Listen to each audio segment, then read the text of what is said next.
Members only, members only, only, members only, members only, only. What's up, everybody? How y'all doing? It's your girl, BondyBlue. I'm back for members only.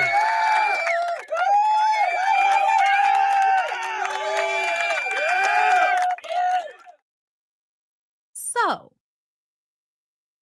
I felt like talking about this podcast with these very, very mediocre, unattractive, loose neck shirt wearing niggas. I know it says call in, right? If somebody actually does have, advice that they would like, put it in the comments. Just say, you want to come up. And I would like for you to say the question. And then I can send out the link and you can come up and we can go from there. So I'm going to put that in the chat in a minute. But this interview, y'all know I love looking at this shit from a sociology standpoint. It's interesting, the study of people's minds, delusional women, and dumbass men that's projected. And I see it so clearly, I have to remind myself that other people can't see it as clearly. Like it doesn't pop out to them in the same way. Those of us that get it, we get it. And then we don't understand how everybody else don't get it because these niggas do the same thing over and over again. They say the same shit over and over again. Nothing that they do is brand new. It's all from the same standpoint. It's all just their made up perspective, not from their actual experience, but just empirical. Like it's just, it's not empirical at all. It's no empirical evidence. Like that's what we're looking for in these situations. Stats, numbers, not just your fucking feelings when you want to make bold, generalized statements that are lies. And because we talked about the Ish situation with Mark Lamont Hill yesterday, and then I saw this clip on the internet, but I wasn't really trying to pay attention because whenever I see some, I'm sorry, I'm gonna be real. Whenever I see some like bald-headed, fat, unattractive nigga talking about women and men, as a negative, I'm always sure about what I'm looking at. This is somebody that's mad he's not attractive. Like he's mad he doesn't look good. He's mad that it's not easy for him to get cunt. Like he mad about that. And he is probably interacting with women in a way that I am trying to get over on a woman, but I'm also trying to trick her. I'm mad at her because she gets to be beautiful and I don't. I'm mad at her because I want her so badly and she can decide whether she wants me or not. I hate that. I hate that. And so I hate her. But the whole thing is to trick her into thinking that I want her or I love her, or to trick her into wanting me also that I can hurt her. Like that's literally the point. And I think back in the day in like the 80s and the 90s, like you would think that, oh no, people are just, hurt people. People just, have trauma. Yeah, all of that. That's true. But the way I feel like there are men out here that really have a disdain, a strong dislike for women, they really go about the way they relate to women like they always trying to one up a woman. It's always a game for them to win. It's always a manipulation to have worked. Like it's always about getting over on you or arguing with you, investing you. And I feel like men who walk around with that type of insecurity, those men are just projecting their insecurities, and every negative thing that they say about or to a woman, it is literally true about themselves. That accountability, John, is one of the main ones. Because I feel like when people say women don't take accountability, I feel like that's not true. On a specific level, on a person to person basis, absolutely. But as a people, as a set, as a gang, as a motherfucking crew, as an organization, as a corporation, I'm sorry. Black women take more accountability than anybody else in this system. If we're talking about, and this is the way niggas be talking about in general, but they'll take a small percent of women because it suits their argument. They just trying to win the argument. It doesn't matter what's true. It doesn't matter. Okay. They take this small amount of women and then they blow that shit up. Or what I have seen specifically is that niggas will be out here superimposing their own insecurities onto the woman. So you go and lay down and get a bitch pregnant that you don't even really want a relationship with, and then you mad at her because she decides to keep the baby, and now you got a kid by a woman that you don't love. You mad, but you should have wore a fucking condom. You the only one still mad about that. She not mad about it, but because you are angry about it, now you want to talk about how, she may not be the best mom. And that usually comes from you not even being there as much, but feeling like you can talk about how they should or should not be parenting because you come from a 2-parent household and she don't. So now you feel like you can tell her how to be a better parent and you're not even doing as much as she's doing. Even if she is fucking up, you still not doing as much heavy lifting. But this is now your pedestalized opinion of this woman. And it all goes back to you being irresponsible and not taking accountability for your dick. All of that, even in their conversations about this shit, blaming women for how the men treat the children. Like you should have went and had a traumatic procedure to get rid of that instead of deciding you were going to take on raising the child, as long as you were at least getting a little bit of help because you got a little bit of sperm to make the baby. So at least you can give me a little bit of help, you trifling ass, raggedy ass nigga. And then y'all get mad when women say, give me my money. You get mad when the young women of today are about money and what you got and where you taking them and what type of experience you giving them. You know why? Because for so long, you niggas was getting off cheap. And then we find out that for the people that y'all want to do that shit for, you go broke for. The women that y'all want to do all of that shit for, y'all will do it for. But you'll let some woman go above and beyond for you, and you won't do the same for her. Most regular, degular, schmegler niggas have entitlement about them that makes them feel like they deserve women that they don't deserve. Like this nigga right here. They really don't. Like it's delusional. Like all of the things they say about women, I feel like are really reflections of them. Because at the end of the day, y'all, it's a lot of women out here that I can't fuck with. But what I will always bring it back to is this is how y'all are raising and socializing girls to be. No matter what tax bracket somebody lives in, y'all are telling women to be dependent upon some man. Find some man to fall in love with. Oh, one day you'll get it. One day you'll find love. It'll happen for you one day. And it may not happen for you. That's the real thing about life. That's why you got to find ways to love you, because you're going to be with you the whole time. You're going to be with you the whole time, no matter when the family members come and go, when friends come and go, when romantic relationships come and go. You have got to have a good relationship with yourself, because there are going to be moments in your life when all you have is you. That's just what it is, money. That's just what it is. My mama did have husbands, and there was still a point in her life where it's on her how her life turns out, not on her kids or her dead husband. That's why you have to figure out a way to live for your.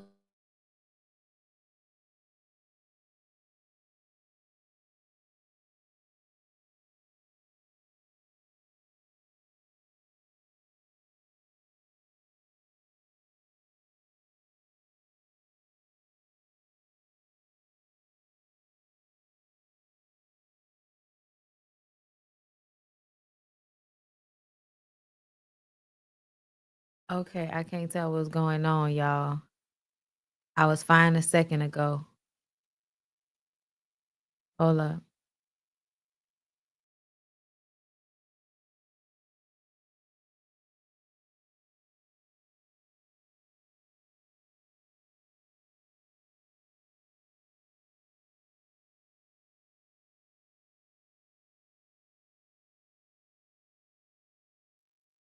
Okay. Okay. I don't know what happened, y'all. Okay, things had to regenerate, or I think something popped in and popped out, but we back. Okay. So as I was saying, as I was saying before I was so rudely interrupted, don't be like us. Don't be how they taught us to be codependent, to think that it's a good thing to be all about your man and your man only because at least you got a man and you're not really happy if you don't have no man. Like I was taught all of that bullshit and none of that shit is true. None of that shit is true. And what I noticed about everybody around me is everybody capping and lying, pretending like they happy in these boxes that they not really happy in. Whether that's being monogamous, whether that's being straight, whether that's working these, dead end jobs, whatever it is, there is always something that we are fronting and faking like we are fine with or we're happy with, when it's really just this programming in our society to show up a certain way, to live a life a certain way that really just suits some billionaires' whims more so than what we're really supposed to be doing with our lives. And I do feel like we're supposed to be connected to each other, but not the way we do. I'm gonna run my intro and y'all let me know how y'all hearing and seeing me, and we'll get into the video. Come on in, come on in, come on in, not come on in, not come. Sorry, y'all know I'm weird. Whatever. Hey everybody, what's up? It's your girl BondyBlue. So let's go ahead. Let's go ahead. Hey everybody, what's up? It's your girl BondyBlue. Okay, follow me on Instagram and let's get into the video. Right? All right, girl. I hope y'all are hearing and seeing me clearly. We're about to get into this podcast episode that displays examples of everything, right? You have the stupid nigga that thinks he's smart. You have the pick me girl who thinks that she is evolved, but she's still a bit of a pick me. There's work to do. There's the woman that sees everything that's going on and just is looking at the camera like she doesn't even understand what the fuck is going on right now because everybody sounds crazy. And then this nigga over here keeps trying to make sense of the stupid shit that the other nigga saying and then ends up saying even dumber shit. So the fact that he has on Dumb and Dumber t-shirt is really ironic and hilarious. Okay. Now, are y'all with me? Are there people here from YouTube, Patreon, and the website? I thought I posted everywhere, but I want to make sure before I really delve into what we are here to discuss today. Okay. And also, I'm waiting on my groceries. So when they get here, y'all, this is my t-shirt also. I don't know if y'all know. Okay, hold up. All right. Okay. YouTube via Discord. Okay.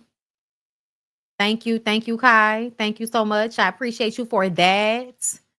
Oh, it's 19 of y'all in the room. And I know y'all come and listen to me while y'all do other stuff, but tap in right quick for me. Patreon. Thank you. Thank you so much. We got Patreon. We got Discord. We need YouTube. We need website. And then I can jump into it.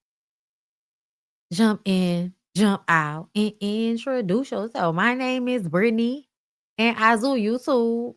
And it's hard as fuck, but I love what I do. YouTube. All right, YouTube. We got YouTube, Patreon. We got Discord. Now we need website. Need website. Because I definitely posted it on the website. Titty Bop, goddamn. Hold up. Y'all, the songs that we make. Goddamn, you're making me hot. Don't want your wop, da bop, da bop, bop, booty bop. Booty bop, goddamn.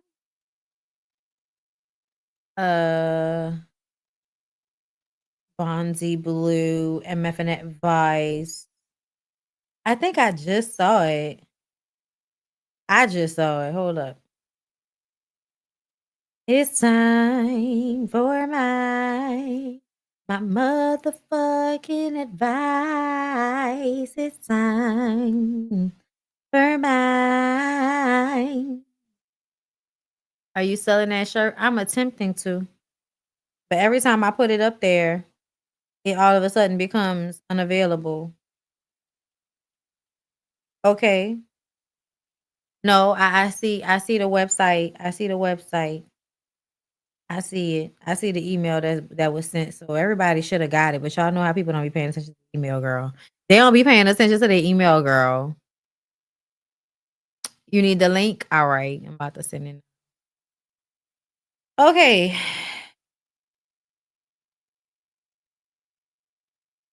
Let me. You put your hand up on my hip. When I dip, you dip, we dip. Okay, yeah, 3 people saw it. So it's up there. It's pinned. You put your hand up on my hip. When I dip, you dip, we dip. Okay. Boom shikaki. All right, that's the invite. So y'all ready to get into this? Let's go. Oh, I'm gonna Just get the taken intro. care of by this dude all the time. No, we're not. Mm-hmm. No black man can do that. So it was at this moment that she knew. She fucked up.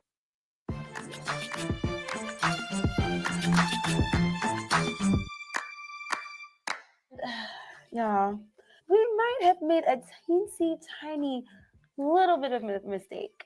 So we recorded a very special episode and it just didn't go how I thought it was going to go. How did you think it was going to go? I don't know. I thought it was going to be like very insightful and together. And well, there may have been some insightful moments. Yeah, it wasn't all bad. It absolutely wasn't. It's You're all not even bad. a person until you see him Baby. on your podcast. We didn't want to scrap the entire episode, so we really we really want to share everything that we talked about with you all, but we couldn't in good conscience do it without coming on here and giving some sort of feedback or explanation for the carrying on that happened in this episode. Yeah, we definitely need our commentary with this. We definitely, for sure. I definitely felt like I had to jump in, yeah, and maybe even do some damage control. Oh, how about that? Okay. Yeah. So this episode is featuring our friends Kello and Zell, and yeah, we had a good time. Hey everybody, welcome back to the Mindfully Delusional podcast. My name is Lauren, but my friends call me Lo. I'm Trev. And today we have a special show for y'all. I am so hyped. I have been waiting for a long time to introduce you to my buddy. Yes. Okay, can we just talk about really quick how we are really doing this? Like, we we are really doing this. Like, Yeah. yes, like we're not playing. Okay. Okay. And so we're gonna keep going. get with it. Okay. Period. We have to my right. Casey Kello. Period. First time I introduce myself. I don't need to. Yeah, okay, because I need want to to say it. Go There you ahead. Give us our other guest. What's your name? Monzel Fleming. Period. Hey. As usual, you know what we're starting with, right? We got a game. And listen, because I'm in charge, this game is going to be guys versus girls. It is going to be Zell and Kello versus Trav and Lo. All right, 45 seconds on the clock. Make sure that you're watching. I got it. I got Keep it. them honest. Yeah. Kello, y'all locked in? I don't cheat. Okay. Okay, great. On your mic, get set, go. A woman's emotion. Anger. No. Sadness. Tried it. No. Tried it. Oh, woman's emotion. Rage. It's how they feel most of the time when they're not getting the attention that they want. Oh man. Here we go. Jealous. No. Come on, bro. Here we go. You got to keep giving them clues until you Yeah, get you it. got to go. 9 seconds. So we started off bad. Y'all, this is the fucking beginning. This is the beginning of the podcast. We already starting bad. Let me explain. They playing somewhat of a charades game or whatever. You got to find out what the word on a card is based on the clues that you're given. The word is insecure. And he said it's a woman's emotion. Nobody is more insecure than a fat nigga that's balding. But I digress. Yeah, pressure's on you. Wait a minute, this ain't just. What was it? Period. Insecure. Oh my God, that was so good. It is. I'm literally stunned. I haven't said anything. I Bro, cannot you believe did a good job, and I'm sorry. What? When they're not getting enough attention, Attention, they get insecure. And then they dick ride. That's another thing. I've seen so many men having such a good time ganging up on some woman, whether in comments, on podcasts, in person. It's like they really enjoy putting some woman in between them so that they can masturbate about how much they hate the woman. Like it's very, very interesting. Bro, Let's talk talk it. about what makes y'all insecure. First of all, we're not even going to go there. All right, You're yeah, done. show them how You're we're done done. because that was so bad. Those are her friends. Yeah, those are her friends, y'all. Those are her friends. One of these niggas reminds me of one of my friends. And some things have come to light, and I'm not gonna say anything.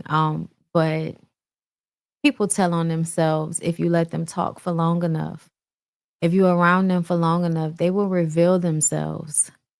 And there's a specific group of niggas who think they're really smart that like to argue with women. They love the banter. It's entertaining to them, but it's a way to suck energy from a woman. And they know that they're going to say something contrarian so that they can get a reaction out of the woman. Making her angry is a gotcha. Making her angry means you won in some type of way. I've noticed this, you guys. Niggas tell on themselves when you let them talk. That's all I'm gonna say. It's very wild. But I know the prototype for these niggas. And that's why they're somebody's friend, because they're the guy that plays nice so well. It's literally a part of their upbringing to learn how to conceal how fucked up they really are. Good job, I bro. cannot That's on believe me. he had the nerve to get You 0 see points. accountability? My bad, bro. That's on me. You saw that? Oh. Now let's see how Oh, they he's never seen it. Yeah. You can start when you're ready. ready, go. Okay, so probably what people may say, what men may say you and I are. Absolutely. We have a lot of expectations. High maintenance.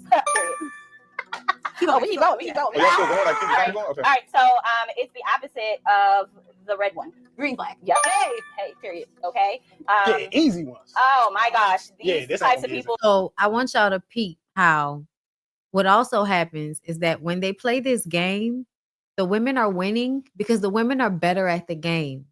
But while the women are playing the game, the men will consistently try to find ways to make it seem as if the women are not winning based off of the fact that they're actually good at it. Like they'll try to invalidate the win some type of way. Just pay attention. But that's also a reflection of how they feel about themselves. If they're a fucking loser, they're always trying to make it seem like you lost, like you're the loser. People kill us all the time. Oh, not all the time. 8, 7. It's the opposite of wet. Dry. And what we do with our phones without talking. Dry face. Dry face. That's it. That was dumb. All right, bro. Okay. Fourth quarter. Work for fourth quarter. Let's go. They did good. Oh, dry Yeah, face. they did. So early in a relationship, you do too much. Love bomb. Love bomb. Didn't get it. Disqualified. He said Oh, I said too much. yeah. Yeah. Then you wasting time. You gotta keep going. don't flip it that I way. don't even know what this means. Okay. When you're not hard, you're Soft life. and aircraft shuttle does what? Rise. Yeah, and it does. It Lift. does. All the things. When you throw Okay. something real hard, soft, Mhm, throw yeah. something up real hard. I knew he was gonna say Soft. that. What was Soft. it? Soft launch. Me and Raggedy are in a Situationship. period. I'm so sorry. It's okay. Me and raggedy. Never get when they this give you a smidge of what you want and just keep on going. Oh, and the bare minimum? you follow them. It's a term that they came up with. Ooh, I should. It's like dropping it on the ground. I think we just talked about That's it. it. Like Hansel and Gretel. That's it. Ooh. It's over. Oh my. Oh, God. what do you? It's, okay. We just talked When about you this. eat, Okay, hold up. I'm gonna let them finish. It's breadcrumbing. I'm gonna let them finish. But I feel like people who love to just banter and debate just seem like the type that have no simple communication skills. That's not true.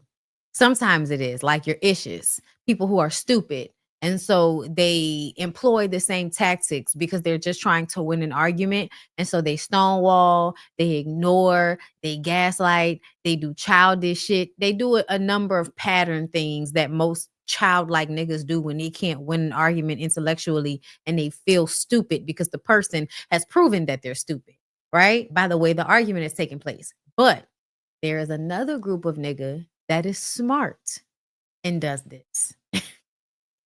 And that's the niggas you have to be wary of because they do communicate well to the point that you won't really see it coming. And they pride themselves on the ability to trick you into thinking they're a different type of guy than they really are.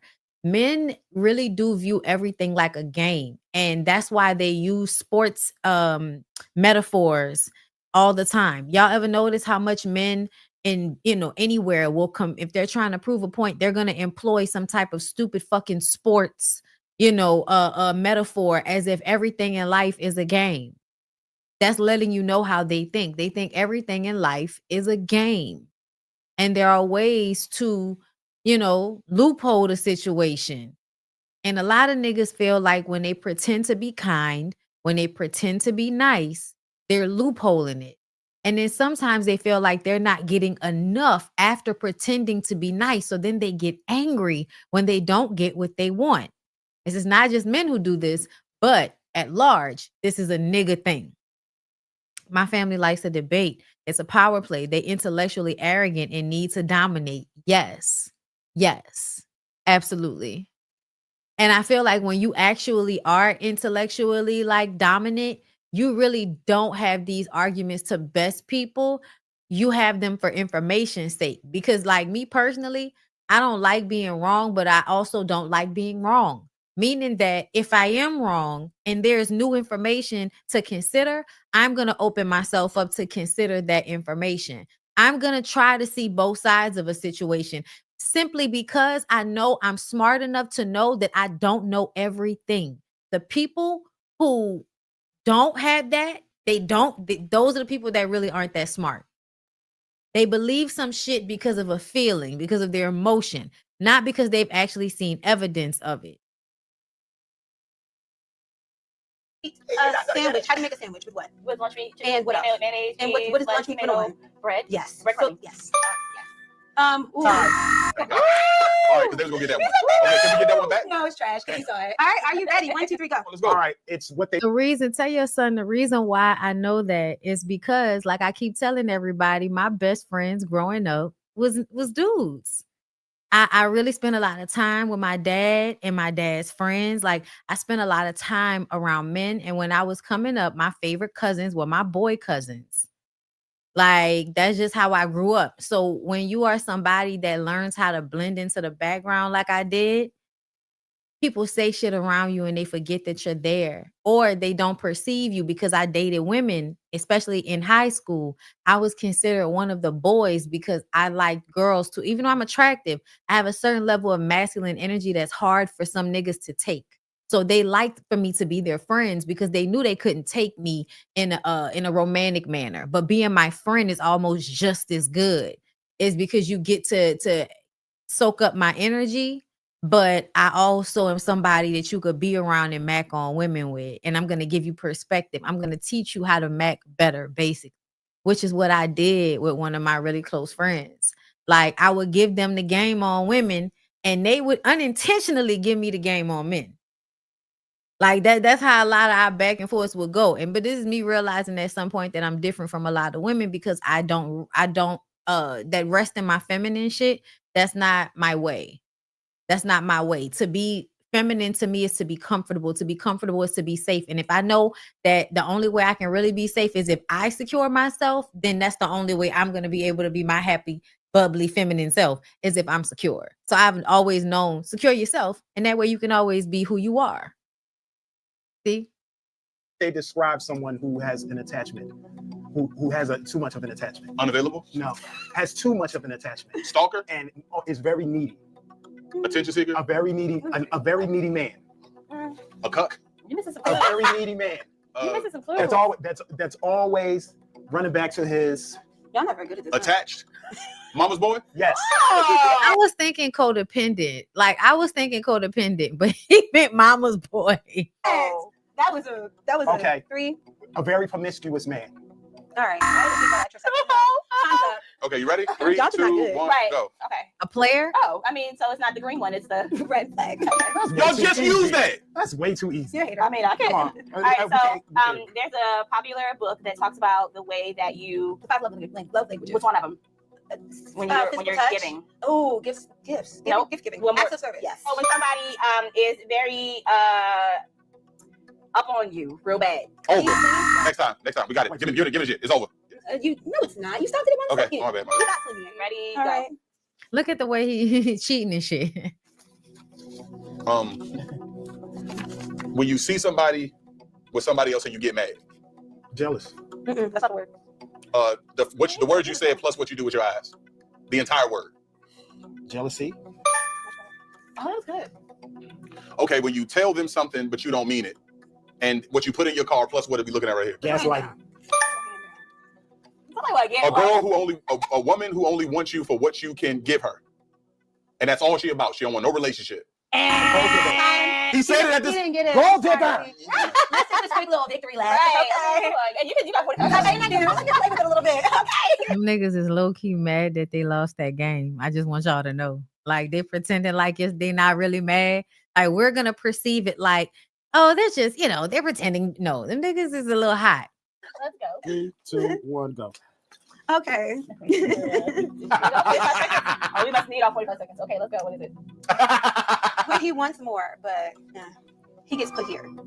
Friend zone? Yes. Yeah, listen, they went through these. Let's tally it up. Can you do me a favor and count your cards, Kello? Is this how we So the they want buddy, to rub it in. the buddy Okay, that's system fine. or How like many? They have That's fine. 3. Oh, that's great. Good That's so job. fast. Guys, clap it up for our guy friends. Please do. And give them props. Period. Please. They did great. 1, 2, 3, 4, 5, 6, 7. Looks like we won. First question for everybody in this room: who has it harder in the dating scene right now, men or women? Women. Women. Thank you. What do you Terrible out think, here. Phil? Don't worry about what anyone says. Do not be influenced. I think it's equally hard. That's a good I answer. think it's equally hard Why? because we're being pitted against each other and people are falling for it. He's being manipulative right now. He's being full of shit. Just so we're clear. He's playing the game from a different perspective. But that's not true. And he knows it's not true. That's Okay. a great answer. Actually, Bro. I love You're- that A answer. great answer because we have to keep the lie alive. And the lie is women being like financially or sexually manipulative is just as bad as men like being abusive, hoarding wealth, and trying to gaslight women into abusive relationships under the guise that they're a good person. Like, yeah, I do on some level feel like y'all niggas be downplaying what y'all do to women in comparison to how easy it is for you to find some bitch to cook, clean, and fuck you. We're being pitted against black men and women are being pitted against each That other. is a And great we're answer, falling bro. for it. Okay, how? Well, let's talk about the argument that really pisses me off all the time. The 50-50 argument. Oh, We black people, we do not have the economic standing of white people. No, So we're going to have to help each other out. talk your shit. That's how you bro. We have to. Talk Yeah, your no, shit. no, that's They know true. her. They know her. They know she's trying to get Nah, your shit. Keep nah, going, she bro. can go with that. Stay We focused. do not have the economic standing of white people. So Some why are we may not. why are we hiring ourselves to their standards? Why is it a white Each other. standard? There is no, oh, I'm gonna get taken care of by this dude all the time. No, we're not. Mhm. No black man can do that. So No we- black. Okay.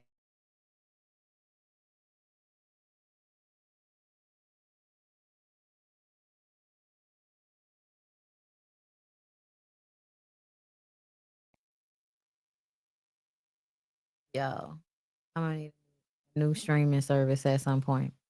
Hold up, y'all. Let me refresh.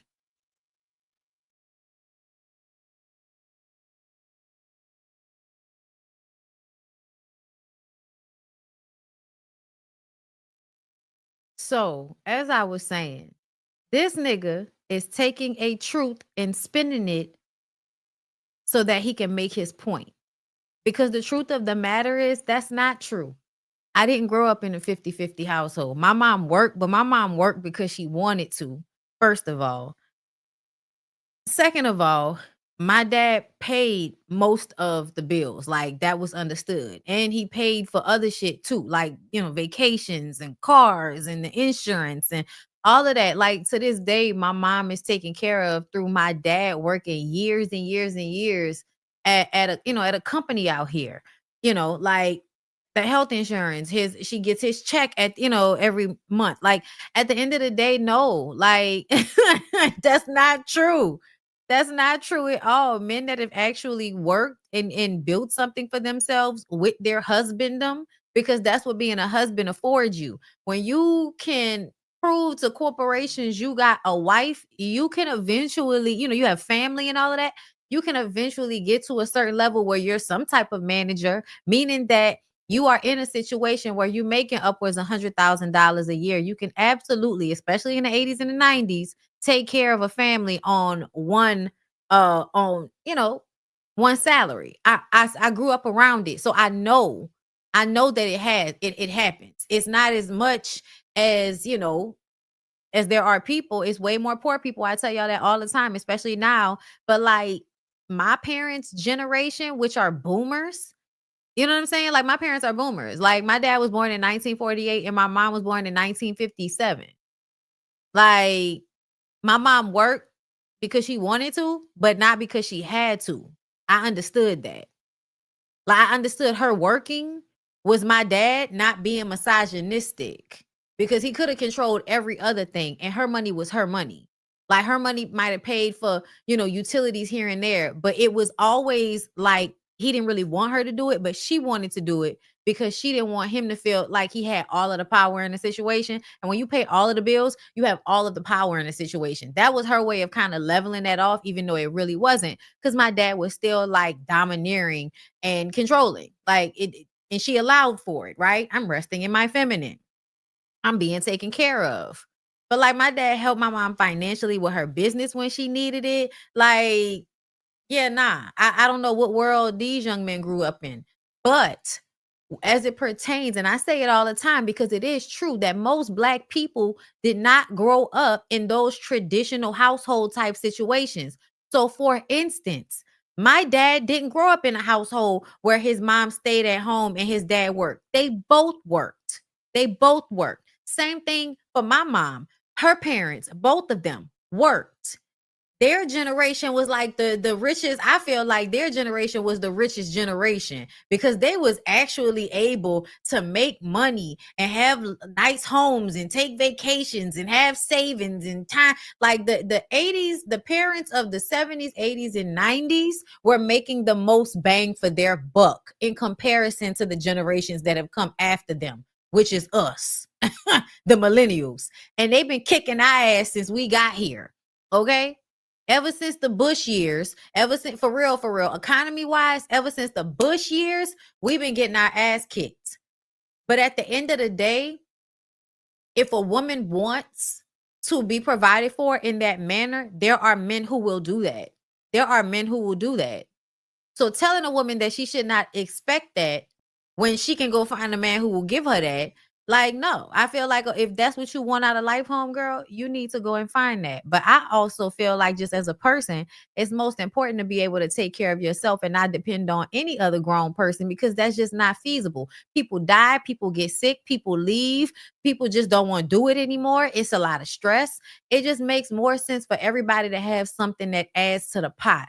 But this 50-50 conversation to me comes from men trying to get more money out of a woman while also getting more labor out of her. It's not really 50-50. It's not. It's more like 80-20. It's more like she works, but also does the bulk of the housework and the children, and then the energy into the relationship for the most part. Hard conversations. Do we need to go to therapy? Am I planning this trip? Like usually that shit falls on the woman. It don't matter whether she Black or white. That work falls on the wife normally. So you're not really asking for 50-50. You're asking for 80-20. And you're trying to convince the woman that it's 50-50. But it's really not. In real 50-50 households, I believe, I live in one. Okay. They do just as much work around the house as you do. To me, when I tell y'all I have gotten to the point now at this age, it will stay dirty. It will stay dirty. I couldn't do that before. When I was in my 20s, I was just going to do it. And then I'm going to just be mad at you. Child, not at this age. At this age, you either going to have two, or we will, when it's the next time it's time for us to, revisit, should we be still married? We'll be having different conversations. I tell them all the time, listen, I'm here today. I'll be here tomorrow. I may not be here next year. Okay. And I say that because at the end of the day, I do not want to be delusional. You never know what can happen in a relationship. But I feel like because we've had that understanding, we really don't rest on our laurels in the way that we could have in our relationship. You know what I'm saying? Because you don't have to be here, money. You don't have to be here. So everybody that's here is happy to be here because you really don't have to be here. You can go. You can do whatever the fuck you want to do. I want you to do exactly what you want to do so I can know best of how to to deal with you. Because if I give you enough chance, you're going to try to show me something else. You're going to try to show me what you think I want to see. That's why it's best, y'all, to not be trying to, oh, I'm not going to bring this friend around. I'm not going to do this. I'm not going to do that. Let people show you who they are. Y'all be trying to stop motherfuckers from doing fucked up stuff when you need to let them do it so that either they can get the ramifications to their old grimy ass actions, or you can move yourself away from them knowing that you are protecting yourself. You got to let people fuck up. Wait a minute. Unless he Hold in the on. Bro, if you 1%. ain't got no money, just say It's that. not only about money, though. It's not. It's not. No, that's why I said let him land, because at the end he said only if he's in that 1%. He said if he's in that top tier. And that's cap. There's more than 1%. There is more than 1%. Let's look it up. What percentage of Black men make $100,000 a year? I'm gonna say or more.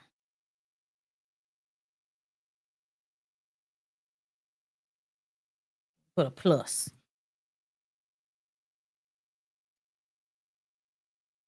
It's AI generating. Okay. So the percentage of Black men who make $100,000 or more per year was given in the problem. According to the Pew Research Center survey, 6% of Black adults in the United States earn $100,000 or more annually. State the percentage of Black men who make, let's see. Yeah, 6%. 6% of Black men make $100,000 or more. That's more than 1%. I just want to be clear. That's more than 1%. And there are blue collar men that take care of their entire families on one salary. Absolutely. Absolutely. They scratching and surviving good times, but it happens. Okay. Let's see. What's the percentage of people making what was that? 60 to 80? Because that's still a good number. That's still a good number. Because that opens it up a little bit more. And that's 23%. It says add the percentages of Black making between 52 and those making between 68 and 83 to find a percentage making between 60 to 80, 45%. So almost y'all, almost half of Black men are making between 60 to 80K a year. That's a good blue collar job that should have been able to sustain a family, but not in 2025. Okay, not in 2025. $200,000 a month on up, I think, is the same type of lifestyle that people was getting in the 90s with a 60 to 80 type of lifestyle, because we have definitely, increased the prices of everything and have not increased really how much we making like that. Not to offset it anyway. But yes. Either way, this nigga's capping and he's living in the basement as a way of manipulating any woman that he's with into believing that no man is doing that, so she shouldn't require it of him. And which is what I alluded to earlier. And if you're shooting for that, ain't none of them is going to be faithful to you. Ain't none of them going to hold you down like you think they are. Because guess what? I worked my way up to this, and you think I'm just going to share it with you? If you do something I don't want you to do, I'm going to get it from somewhere else. I was shocked and appalled. And guess what? For the most part, that's true. For the most part, that's true. But guess what? Do you know how many women are okay with that? There's a percentage of women that won't tell you because they don't want to be no fool to nobody. But a certain type of lifestyle, they are absolutely fine with you cheating from time to time. A certain type of lifestyle, bitches know, and they do not care. It's still not you, boo. It's still not you. So the manipulation is really pointless. You're really just manipulating girls that would have been with you anyway into doing way more than they should be doing to prove a point to you that they not a gimme girl. That you were like, I had to brace. Like, no, bro, no. Can I go next one? Please do. Whoever wants to go next, feel free. You want to go next, Trav? Nah, go ahead. You got. But remember, we're talking about why is it difficult? Who has it? 50-50 is not the conversation yet. The reason why I say women, it's a more difficult situation just because of the volume. Right. So there's so many men. So it's like it's hard to not necessarily. A lot of women not necessarily can cherish. They'll meet a guy, everything will be going good, but they got 8, 9, 10, 15, 20 other dudes. This is a projection. This is a projection. Do you know why? because men believe just because there's a large number of men after women, that means the women want that large number of men. A lot of them think that. I've had to talk to people around me, like, just because a woman is attractive or wants to be perceived as attractive, it does not mean she wants everybody's attention. It does not mean she wants everybody's, compliment. And that's okay. It's totally okay for a woman to not want you. So it's like if you don't immediately latch on and catch them. So yeah, I feel like it's about quality, not quantity. Women don't want a whole bunch of niggas. Like, honestly, energetically, nobody wants to have a roster of more than 3 niggas. Nobody wants to have, even when you're single, nobody wants a roster for over more than 3 niggas. That's a lot of energy. You doing that shit for a career if you got more than 3 niggas on the roster. Let me go get my They groceries. literally can just be like, whoop, another one. So it makes it very hard for them to make a decision that they can stick with. I'm not sure women have 8, 9, 10, 15, 20 other dudes. Y'all do. So here's the thing. Of course, she has lots of choices. Really? Of course. Do I know them? Or are they just out there? You just ain't dealing But with we them. automatically have disqualified a lot of them. Or doesn't Okay. that make it harder to make a decision? No, So if you not for had 2, if you had 3, it's easier to make a decision than if you have 15. No. 95% of them. That's what I'm saying. They're not even Yeah, really being it's easy. considered. That's what I'm saying So though. we really only hard. have 2 or 3. Okay, that's fair. And so That's fair. But I mean, how do you know that they ain't? you can tell Give me an example. Hold on. You can- Let it land. when he starts to sentence. Oh, wait, what are you When he starts to She was sentence about to you take a shot. Stop, Lauren. When she starts to sentence She you about to what? take a shot. let her No, take the I'm shot. not gonna let her. I'm not gonna let her. Let I'm her not take gonna let her. This is your show. Take it. Look, Take she it. won. Take it. I want to Sir, I want to hear it. When he it. starts a sentence with what? Because I gotta wait. She starts a sentence. Yeah. So go ahead, When he let her starts go. a sentence with, I don't really do church like that. Uh-oh. I'm spiritual, but I'm not saved. So he ain't. It's because of that. For me. I'm agnostic, Praise the and I Lord. know I'm some ish Good. because Somebody's I gonna have- love you. because I study all religions and I find validity in all of them. If I could But- give my answer, the reason why women have it harder is because we have to sit here and listen to niggas stuff like that. Oh, What boy. I said Go ahead. was, I don't like that.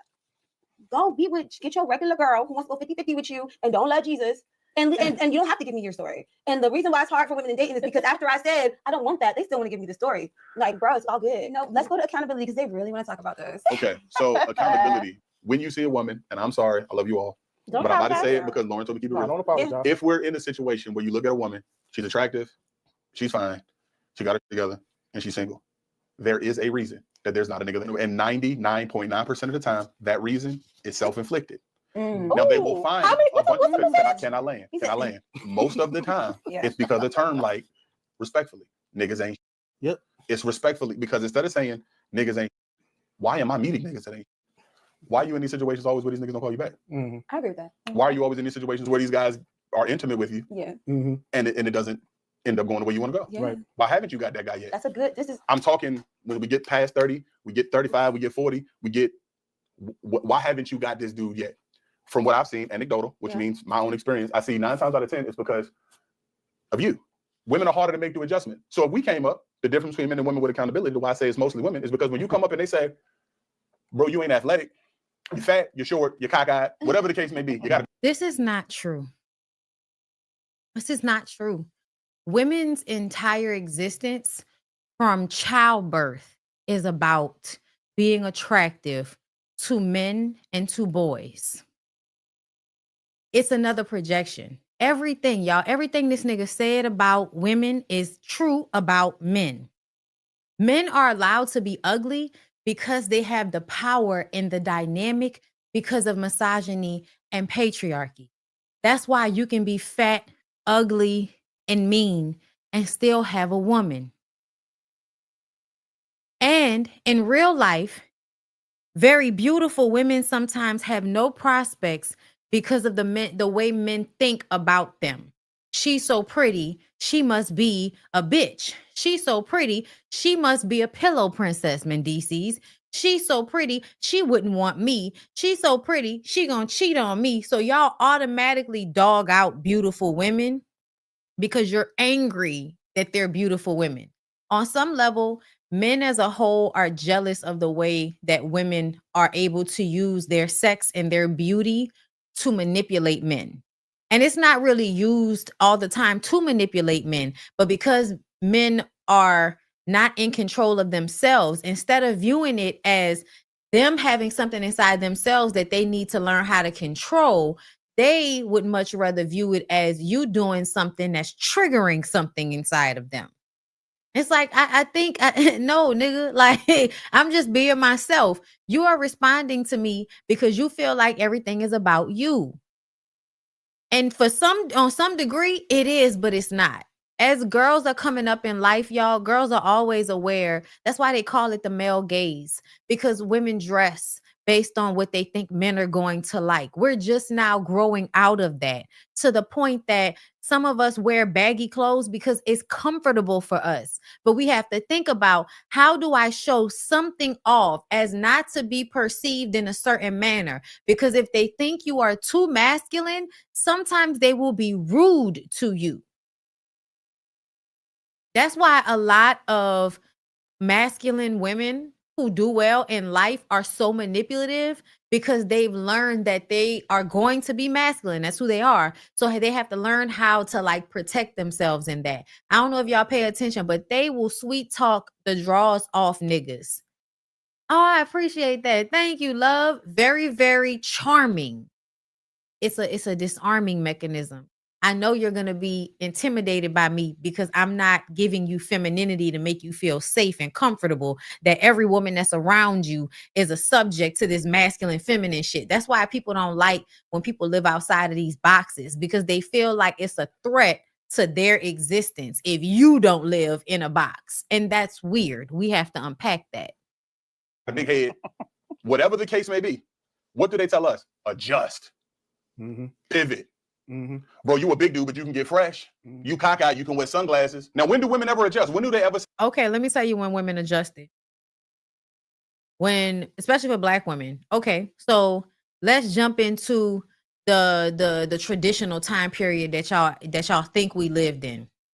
Whenever men had to go to war, women went to the factories and women worked. You can see this historically. That's how we got women in sports, because during the First or Second World War, all of the men were drafted. And so that meant all of the forms of entertainment that had come to be, there was a hole being there. So a whole bunch of women decided to go and play baseball.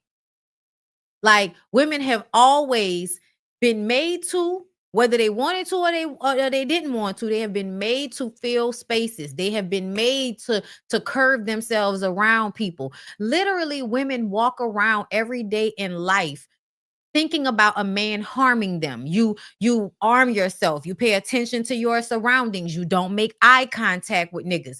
Everything we do is us moving and maneuvering around niggas that are trying to harm us.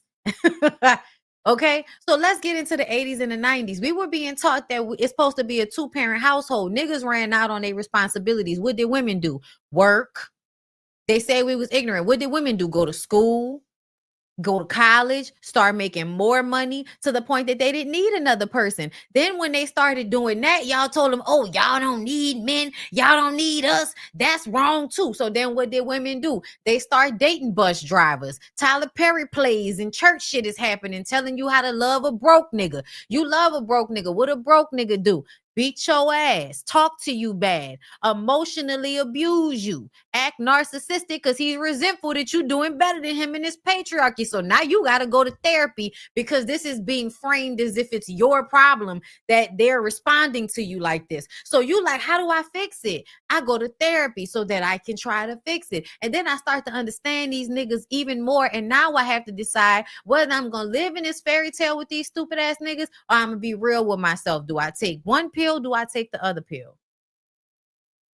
Because once you understand what's happening, some of y'all are making a choice because you think the delusion is better than the truth. I want to tell y'all it's a lie. That's a lie. The delusion is not better than the truth. The truth is finding like real contentness and happiness by being honest about what you need instead of pretending to be happy when you're really drowning. Over time, that shit is not sustainable. Say, because there's a certain percentage that do adjust. You can be a 217, 250-pound woman, and I'm telling you, the world gonna tell you, girl, you know what? You know what, girl? Live your life, girl. I hate when niggas do this. Fatphobic is a word for a reason because people treat big women badly. Look at what happened on Sinners. Y'all automatically assume, or really nobody assumed that. Y'all put that out there. Like it's a storyline on social media right now that Annie is not sexy enough to have been Smoke's love interest. So they thought she was his mom or his aunt when they first saw her. I don't know why y'all thought that. Nobody, I was not watching that. That's not what I saw at all. As soon as he went to the grave, it felt like, oh, a child is in that grave. Then when the woman come, I'm like, oh, that's the woman that must have had the child. My mind did not veer to that being his mama at no point in time. So yes, women can be big and still be beautiful and still be loved. And people tell them to love their bodies because for so long, people have been telling them not to love their bodies. When you ignore the history of big women being discriminated in stores, big women being discriminated on jobs, big women being discriminated in against in a dating world, to where men did not want to be seen with a big woman, but they'll fuck her, they'll slut her out, but then they'll only want to be in dry ass, sexless relationships with skinny women. Like that's a prototype, my nigga. Like, so the shit that he is talking about is so ridiculous. It's because it's not based on what's actually happening. Bigger women are made to feel less than all the time. You nincompoop. What the fuck are you talking about? But because y'all have one example, Lizzo is the one example of the big girl that is violently pushing her sexuality on social media as a way to say fuck you to everybody that says I'm not sexy because I'm not skinny. That's why. And she loses weight and she gains weight. And then everybody makes it a think piece. But at the end of the day, we should be able to exist feeling sexy no matter how small or big we are, because it's not always about, oh, we're not being healthy. That's a scapegoat, because most people aren't healthy. We live in a country that puts stupid shit in our food for no reason. Like, no, we're not going to play this game. At the end of the day, y'all look down on people. When stuff happens to them, you don't care if they're discriminated against. You are cruel to big women specifically.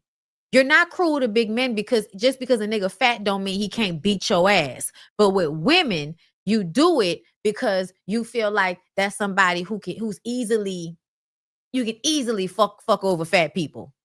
So most people take their licks at fat people because that's an easy thing to do. And you can, especially if you're somebody that's skinny or that works out, you will allow yourself to get egotistical about you being in shape and feeling like anybody else is lazy when that's really not always the case. And it's not your fucking business neither, because people get to exist no matter what. And they should be able to exist without being disrespected or made to feel bad about who they are by people that are simply just projecting their own insecurities. This nigga is mad because as a fat man, he does not get the same lure as a bigger woman. A bigger woman still got big titties and big ass. You know what I'm saying? Coochie is coochie. You know what I mean? Like, yeah, because we're women and y'all are mad about that. You wish it was the same for you.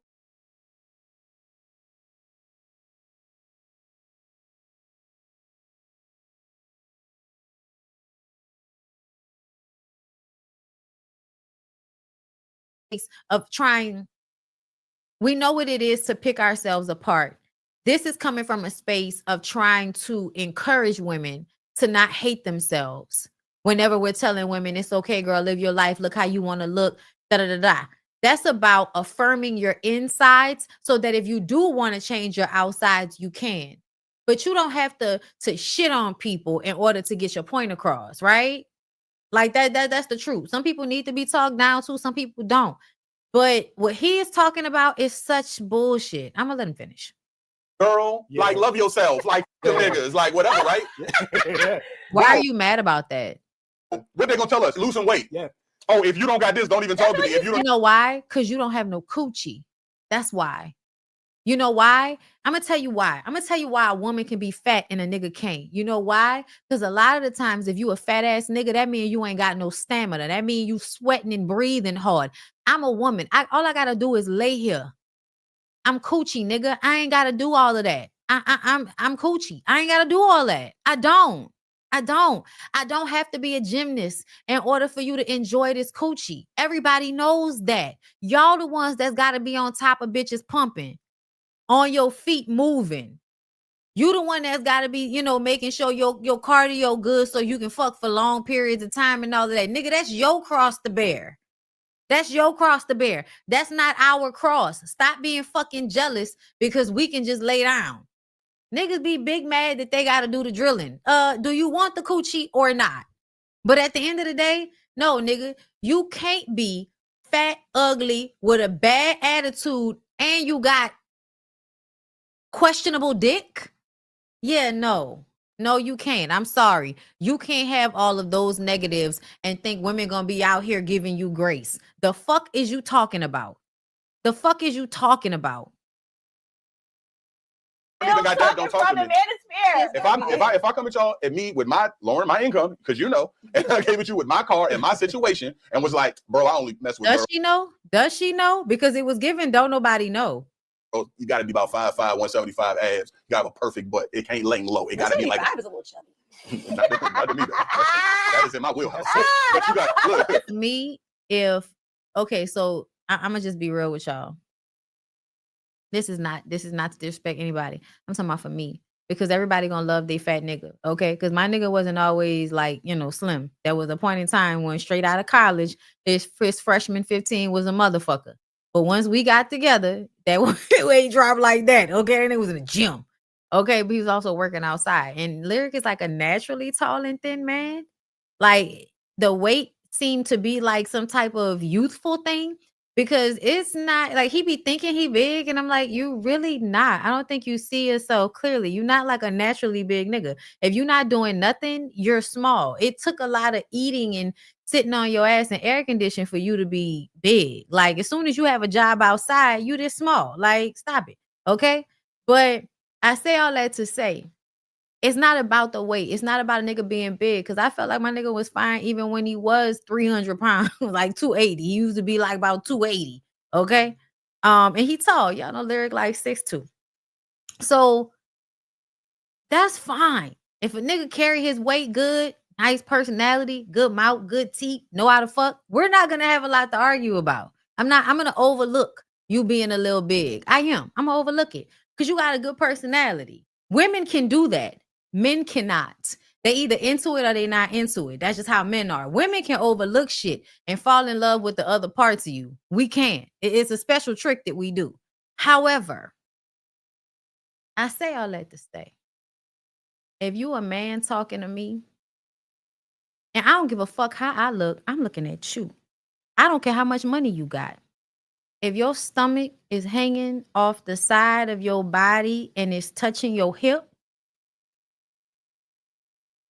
no tea, no shade. I don't want to hear nothing from you about what a woman's body needs to look like. And I really don't care if you have money.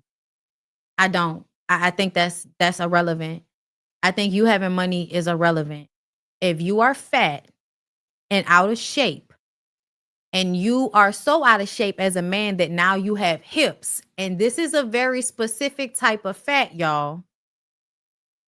Because niggas can be big, and it's the big is up here, you know what I'm saying? Like it fall, you know, it fall nice. It's a, you know, you got a little stomach, but it's not a hip, it's not an ass thing. Some of y'all niggas get big and y'all get hips and legs, body. And to me, these niggas look like them type of niggas. Niggas that when they gain weight, they start being shaped like somebody mama. Yeah. I don't want to hear from none of y'all about no woman's weight. That's all. Look, if I came to y'all and said, I don't take nothing less than that, y'all would say, "Cause you need to get in the gym, make some more money, and you can get her." Or but who tell women that? Or I do. Or yeah, for sure. And you. Or we would be like, you know what? Why don't you? I'll be like, right. It's easier for men to lose weight when women will actually be trying to lose weight and won't lose it because women have hormones and all of that type of shit that will build fat up in our body based on estrogen and all of this shit. Men having more testosterone means that all they got to do is do a little bit of something and they drop weight like nothing. So when a nigga is big and sloppy like that, that's because you lazy and you want to be like that. Or you do have like some real health issue. Okay. Other than that, you just lazy and you want to be out here eating all the fucking food. You eating your feelings just like a big bitch do. You know what, Kello? I have a friend. You know, she's about 215. She real sweet. She got a pretty face. She real sweet. It's crazy. My point is that most of the time, that is the case. And men are forced to have accountability. We are forced to adapt. Women are not. I don't know women like this. Here's I the do. thing. I'm talking about. I do. I do know Okay. women like this. Yeah. I mean, Women like this I know are, they exist, are the reason but- why I said what I said in the last episode. I was like, girl, you want to be single for the next 5 years anyway.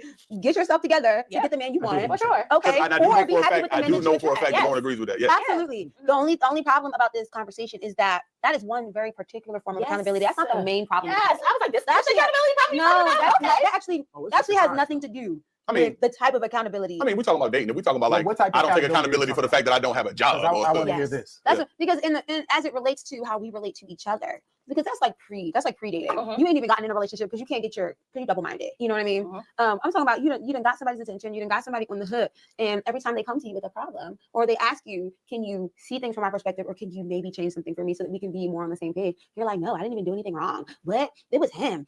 Like, what was I supposed to do? That's the kind of lack of accountability that we're talking about. Accountability in marriage. I Have we can all pull a been? story. Yes, there are women like that. Absolutely. There are women like that. But that specific type of performative femininity is toxic, which is why it mirrors toxic masculinity. Women that overperform their femininity usually are compensating for some type of insecurity. And I'm talking about overperform, meaning that it's being done out of manipulation. There is a lack of femininity in their thought process, in their emotions. However, they're able to detach from a nigga. There's some nigga in them. And that is why they perform their femininity in such a manner. Let's talk about Which is why a lot of the baddies are toxic. A lot of the, the baddies, your Instagram model girlies that they try to act like is all women, even though we know that's not the case. More of the younger generation. But in real life, most women got regular fucking jobs, bro. Everybody ain't out here, baddie lifestyle. No, I got a job. That nigga got a job. What we gonna do with the money from both of our jobs is most people's relationships. Okay. But there are, weird, weirdo ditzy women that are always looking for a come up off of a man. And yes, those women are, there's not a lot of accountability in those women. Yeah. But also men love those women on some level because those women are easy to victimize. He's married now. Married now. Happily Okay. married. Hey, Sierra girl. Hey, girl. Happily married. Happily married. Happily married. Are you sure? Are you sure? Are you positive? Is that right? Okay. We're like beautiful children and all the things. Yeah. Oh, I love it. Yeah. So we've all been Just married. smile here, like, Yeah. Yeah. Be careful. He's living the dream. I don't do that. So you think women like accountability in marriage? In a lot of ways, yes. Zoe might be the problem. He might be. The way that he carried on in this episode. I don't even think he realizes how much he carried on. he carried on so bad. Carried on so But bad. I mean, Kello definitely carried on more. But when he carried on, he likes social. It's the amount of times that Kello tries to save him, That part. and you're like, oh, just, He made me so mad. I told him be careful. He said be careful because I think the dude over here on the other side in the black is not married. So he ain't got nothing to lose. He could talk this bullshit. He ain't got nobody at home to piss off. You got a wife with a kid and you on the internet talking dumb shit. You embarrassing that fucking girl. He told him be careful. He didn't. He proceeded to overtalk and do the most for the rest of this interview, y'all. Let's continue. let that man speak. Let that man speak for himself. All right. The lack of accountability in a marriage, like it's simple stuff. I'll give you an example of my last marriage. I consistently. How many marriages have you had? Two. God damn. Two. I've been married twice. Okay. Bro, I Okay. seen it, bro. No disrespect. No, When I'm you said that, I seen them both shift. Like it was like a gas. I Like didn't want to interrupt. I was like, I'm sorry for laughing, but when you said so in my last marriage, they was like, where? No, he did not. I Go feel ahead. you Go though. ahead. Go ahead. I Go feel ahead. you. Though. continue. Go ahead. please. Go ahead. There was a situation where I was telling my ex-wife that you're doing something that's going to be harmful to our children. Mm. And I kept saying it. And instead of that, she would turn it around on me and say, well, you didn't do this and you didn't do that That's nasty work. you didn't do this and do that. Okay. So do you see how this girl is automatically on his side? It's because I guess she hasn't heard the way niggas do this. And what did I just tell y'all? Niggas love to do this. They love to tell you half of the story, one side of the story. And when you actually listen to what they say, you hear the truth. You just got to listen. This wouldn't have happened if this was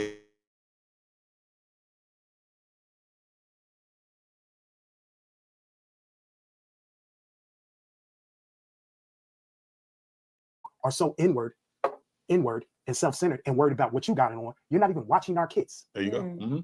And that's what got me kicked out of the house. but bro, that's a great point though, because what he's saying accountability. Is it always she would flips always come around to me about me not being accountable. But when I come to you and I'm saying your unattentiveness is hurting our children, and you turn around and say, well, you didn't put a gate up at the top of the I'm gonna tell you right now, him using that example, he feels like it's the best example, because anytime that you can prove that a woman wasn't being a good mother, that all of a sudden just, I think it wipes her bare, and whatever bad things he feels about her, people will more likely believe it, because what type of woman doesn't watch her children? When in real life, you know that if you are at home with children and you're washing dishes or taking clothes out the dryer and you move your eyes off your child for 1 second, they can run and hit their head. They could fall off the sofa and hurt themselves. Child, some people, the children unlocked the door, ran into traffic. You just never know, because shit happens all the time, simply because one person cannot be everywhere all at once all the time. And what men like to do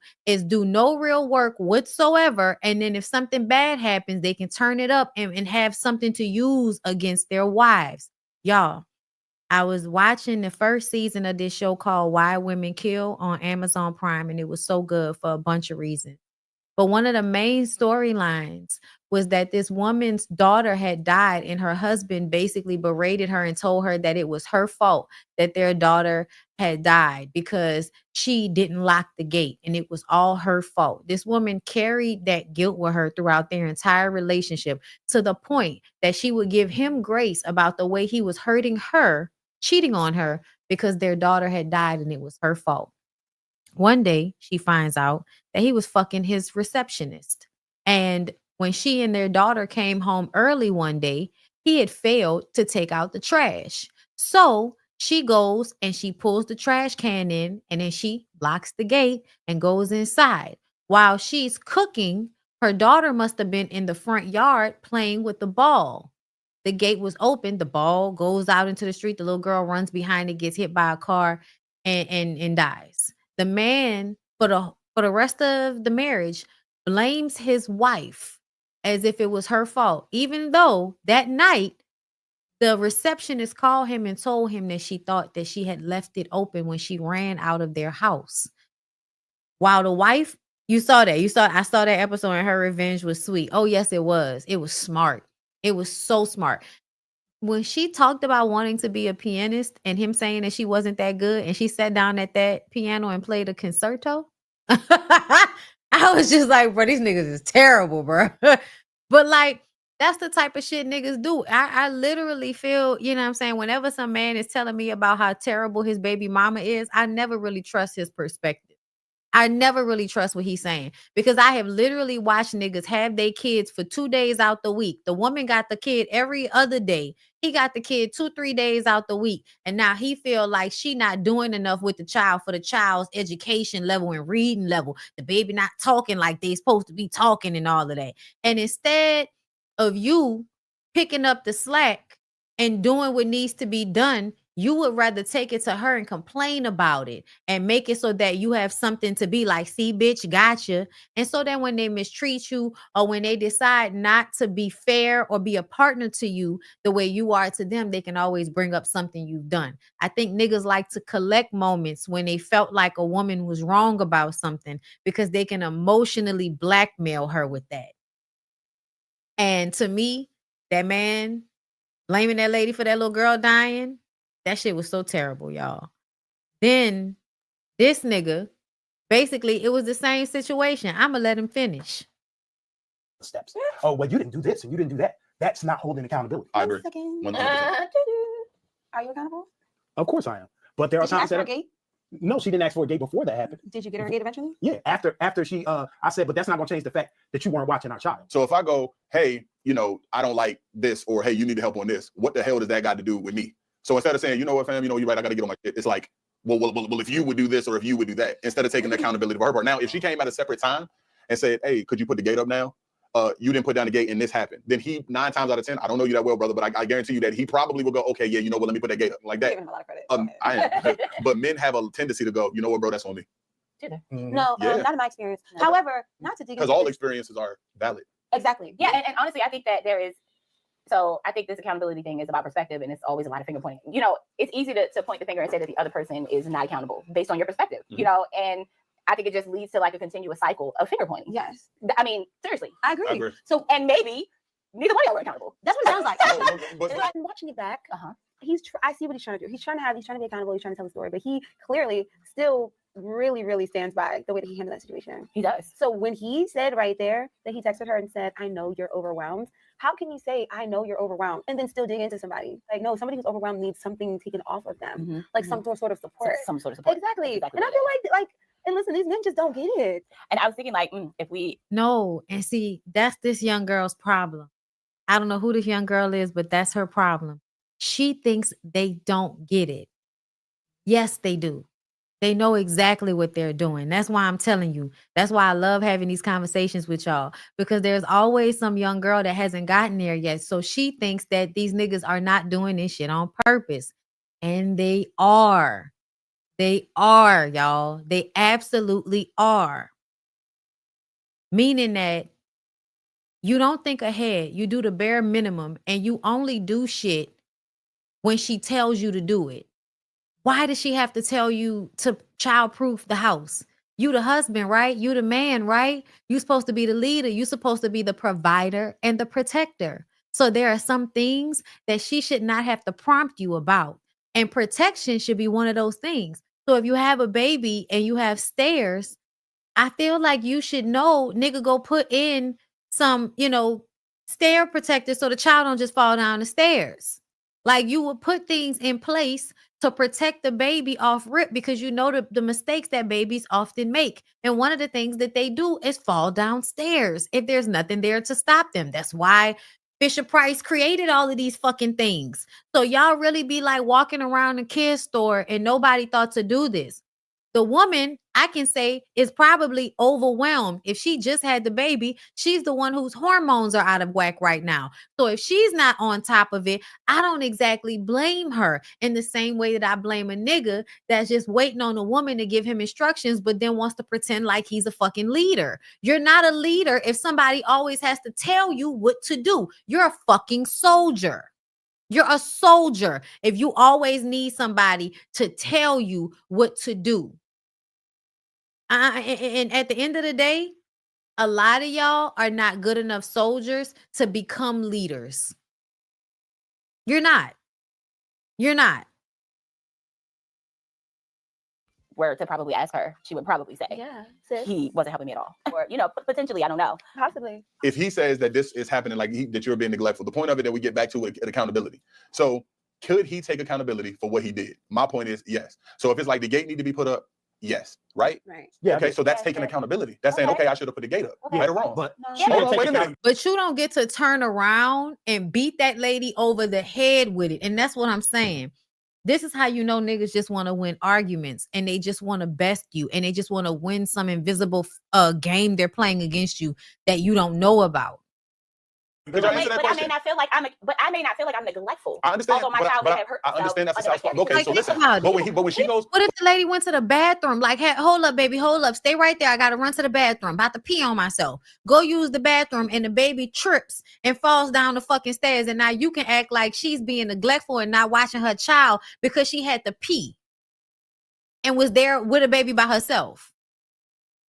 but when she goes, you ain't put the gate up. No, that's Hold on. I He get could have that. easily Yeah. You said, think I accountability wouldn't have to needs put the gate up if you was watching. That's probably what he said. I But bet at it the is. same That exact, is but what I said. but I know at the he did. exact same time, But then I put the gate up. but he put the gate up. The conversation might be more specific than I would Yeah. have liked. Yeah. I understand what you're saying. though. But For and sure. I'm just gonna Okay. I'm gonna say one more thing about this particular situation. Uh-huh. We're talking about a very highly emotional situation. We're talking about both of y'all child. Now, of course, it's easy for you with not being there to be like, this is all your fault. This keeps happening. As a mother, that's an emotionally triggering thing to hear from somebody. It's not that- emotionally triggering for him to say that it's because of the gate. We're not. I'll get there.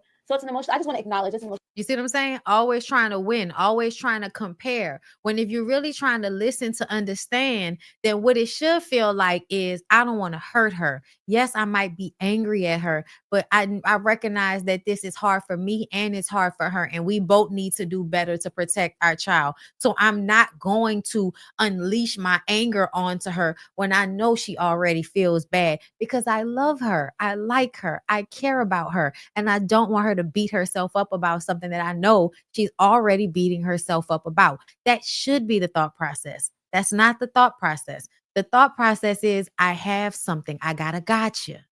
I gotta gotcha. I have something I can use against you.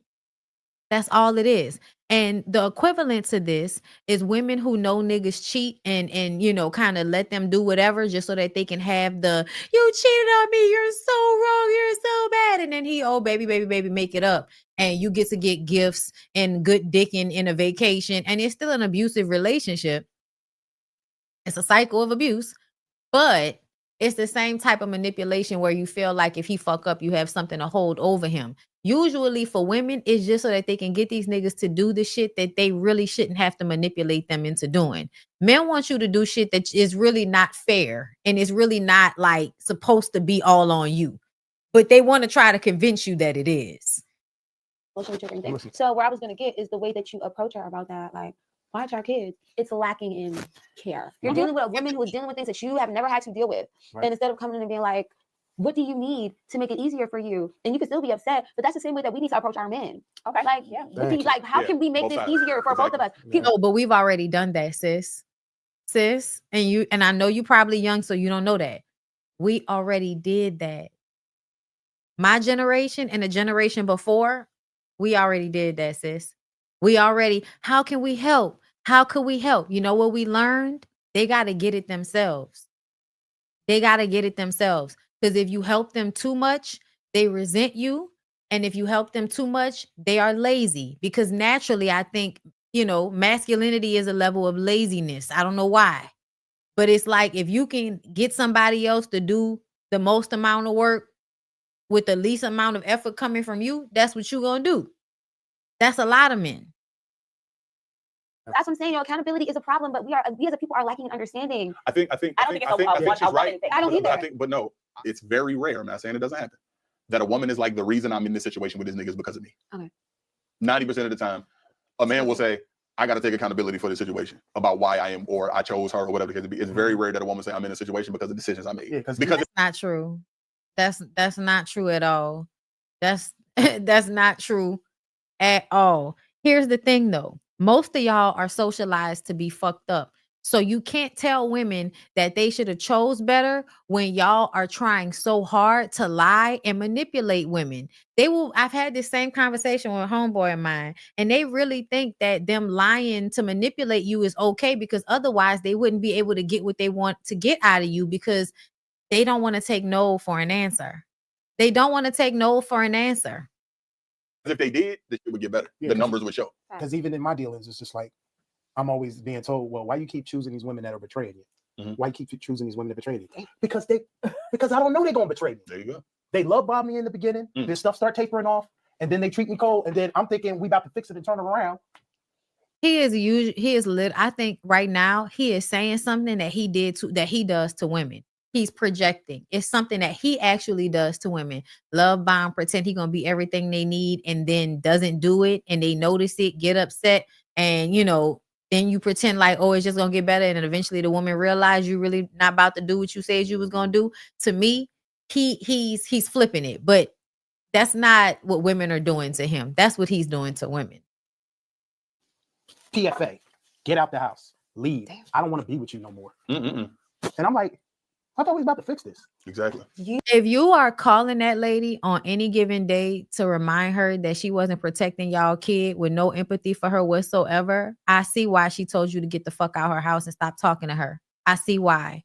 At some point, women realize you are like actively playing in my face, and I'm really getting upset. Like I'm really being depressed and harmed emotionally, mentally from you playing games. Get the fuck out of my face. Do you think that you could take accountability and be like, yeah, I make a lot of bad choices in women. I fall for this type every single time. That's my fault. He just did. Is that what he said? Not really. Dead ass. I remember when I learned male lions, king of the jungle, sleep 20 hours a day and women hunt and raise kids. Changed my whole perspective on men. Oh yeah. Go back and watch The Lion King and peep when Scar called for Sarabi, which was Mufasa's wife. Sarabi, Sarabi, echoed throughout the pride lands, right? And all her and her female lions roll up and say that they done searched everywhere for food and they couldn't find none while that nigga was laid up in a cave. Okay. That's pretty much how that worked. They made that shit real silent in the background. But if you notice, it was like one big king of the jungle, one big nigga, and it was a whole bunch of female lions around. I'm just saying, girl. But yes, don't that fuck your head up when you realize that? Me too, girl. Me too. I'm sorry. Yeah, the accountability conversation. It's a big one. Yeah. It's a big mess. And I don't even think that we actually got to the kind of accountability that we had in mind. Yeah, I mean, we were kind of talking about accountability in like personal situations, but not like as a whole. Yeah. In general. Except for Kella, who strongly believes that all women are just not accountable at all. So there's that. It can be said for both genders. Right. Everybody struggles. And I think I said it here. Everybody struggles with accountability. Exactly. Yes. I think at the end and that's another thing. Like, we all know that in each case by case basis situation. But what y'all like to do is use generalizations and act as if your generalizations are right based off of these minute examples versus women that will get called liars because what they perceive as the biggest example of the generalizations is that women is out here getting took by these niggas. That's what we feel like we see all around. But the niggas will use like that one teeny bop of 304 that they met to try to act like all of the women that they know are like that. It's weird. Finally got to like some type of like, okay, I guess we're all wrong. You know, I love a clean transition. Segue. Yeah, I love a good segue. So do I, girl. What is that one thing that makes you the problem? Ooh, you talk about. You want to start with me? No, you look right at me. no. Let's start. I did a sweet. To be fair, She did do a Did I start last time? She like any takers? You usually start. You usually start. Okay. I'll start. Okay. Sorry. I'm the problem because I can be inconsistent. I can admit that. Oh my God. I can be Accountability. So inconsistency. Okay, accountability is not just saying what your problem is. Accountability would be you acknowledging it, but then also doing something about it. That's accountability. And in it reflecting in the way you talk to people. You can't keep acting like your ex-wife was the problem every time you tell that story. If you then tell us that the reason why you're the problem is because you're inconsistent, meaning that you're not dependable, you're not stable. You're not stable. You want a pregnant woman that can't even balance her emotions to feel good in an unstable relationship with your finicky ass. Do you not hear how ludicrous that sounds for you to still come back to us and talk about accountability? Whereas if you really were being accountable, you would tell that story differently now. There would be some responsibility in the way you told that story instead of the way you put all of the blame on your ex-wife. That's what we be talking about. How y'all talk about accountability and it shows up nowhere. It shows up nowhere. That's very accountable. I can be inconsistent. Yes, And very accountable. I can tell you the reason why I'm inconsistent. That's how I was raised. You were raised to be inconsistent? I was raised around inconsistency. We're as an leaning example. a little bit towards lack of accountability. Why is it lack of accountability? That's the example I got. Yeah. That's everything That's that a real happened to me. thing. And You'll so get it eventually. I latched onto that, and Okay. I'm inconsistent. But I'm let inconsistent. me shoot him some bell. He's saying the way he was raised, but he's not saying that's an excuse for why he's not. We don't know if he's saying that. Right, we don't know. We don't know. Are you saying that? It's a little bit of an excuse, but it's not. Always trying I don't to hold on save to that other because niggas. I'm working towards getting away from There that. we go. I'm working Yeah. towards getting away from that. I have a rebellious spirit, and certain things I'm not going to take. Mm-hmm. And so that leads to me being inconsistent because I'm just like, I'm not going to keep doing this. Okay, so let me tell you how I think. I think one of the reasons why a lot of Black men are bums is because they don't have the temperament to hold down jobs. The temperament to hold down jobs is to deal with microaggressions from white people. It takes a lot of mental fortitude in order to work those jobs long term to make the amount of money that will provide you the lifestyle to be able to take care of an entire family. You would have to learn how to deal with your anger in a way that does not destroy you. And a lot of Black men specifically who have been taught that them being brutes is a virtue as far as their manhood is concerned, it means that they lack the ability in order to be in those spaces long term in order to make the money that they need to make. Okay? Most niggas are angry and they don't have the temperament to be told what to do by anybody. They don't want to be told what to do by anybody. They have to be mind fucked. They have to be, told to not do something in order for them to do it. Like all of those mind games that they play on women, those are the mind games that actually work on men a lot of the times. Okay? And at the end of the day, a man that tells me that he's inconsistent and that he is a rebel, it sounds like you're trying to romanticize your inability to hold down a job and hold down a stable lifestyle. You're trying to say that you're a rebel as if you are rebelling for a cause of some sort. But really, you're a rebel without a cause. You're just a contrarian. And that's a reflection of how you feel inside. Why are you angry? You don't think you're angry because you're not walking around screaming your head off. But if your focus in life is to be anti so that you can argue with someone or so that you can be in opposition with someone, you should ask yourself why. That's not just masculinity. And that's what I mean when we talk about toxic masculinity, it's because a lot of y'all don't know what the fuck masculinity is because nobody really taught you. They draped it in fucked up situations and told you a man act like this and a man does this and a man does that. And all of that was usually wrapped up in some type of getting away with some shit, some type of abusive language, making it okay for you to get away with bad behavior by saying that boys will be boys and that's just how men are and all of this bullshit. You make excuses. It's embedded in the culture of men to make excuses for their bad behavior. He's doing it right now. So when we turn around and get to the part where he talks about not having a job consistently, understand that this is a nigga that is trying to win an argument with a woman that has already told him he ain't shit.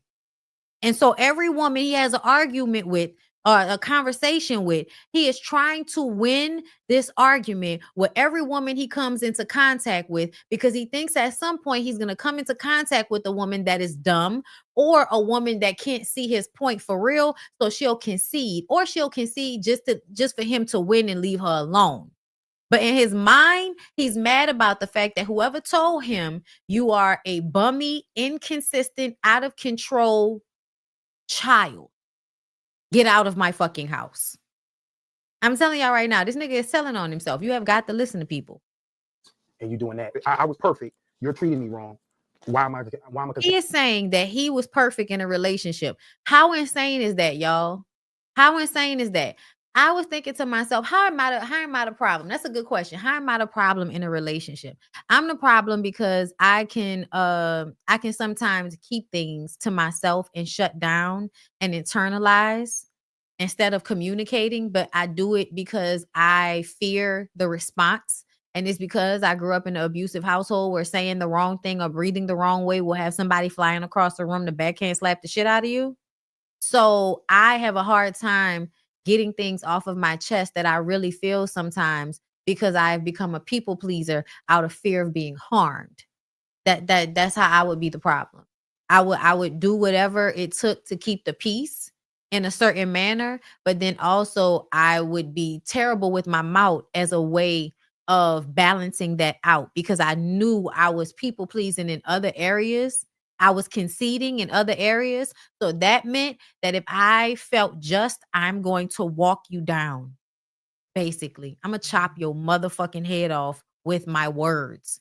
That's how I could be. And that's why I've learned not to just say any old thing, especially with people I love. I can't just say any old thing to them. And I have noticed that everybody doesn't have that. Everybody does not care enough to not go to hell with everybody that they argue with simply because they're angry. People will go to hell and forget that they love you, forget that there's somebody who, this is somebody you might want or need in your life. They will forget that when they get angry. That's a red flag for me. Anybody that don't know how to argue with me without disrespecting me, we can't have no conversation.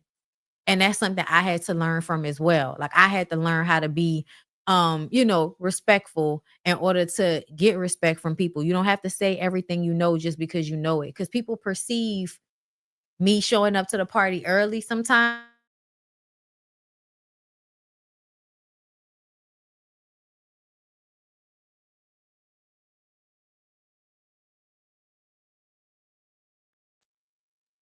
That's another thing. It's not always about winning an argument.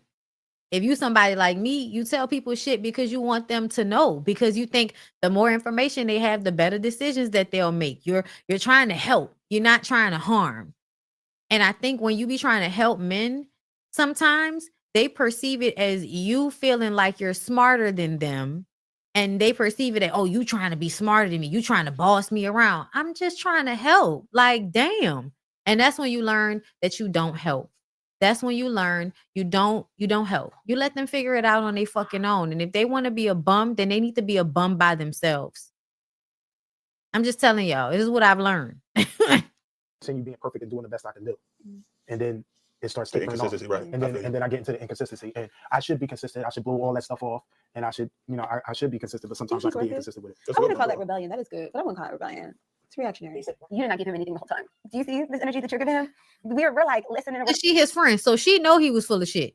Responding and we're engaged. You're like, so what was it that you were thinking? I mean, okay, so Zell and I are friends, so we've talked, but it's just like the pull out the violin. Yeah. And I really don't mean to be, like inconsiderate in any way. I honestly have tried not to be that way, right? Well, but I know what you mean. What you mean is Black men, or men, period. I'm not going to say Black men, but Black men specifically have a way of weaponizing their victimization against Black women.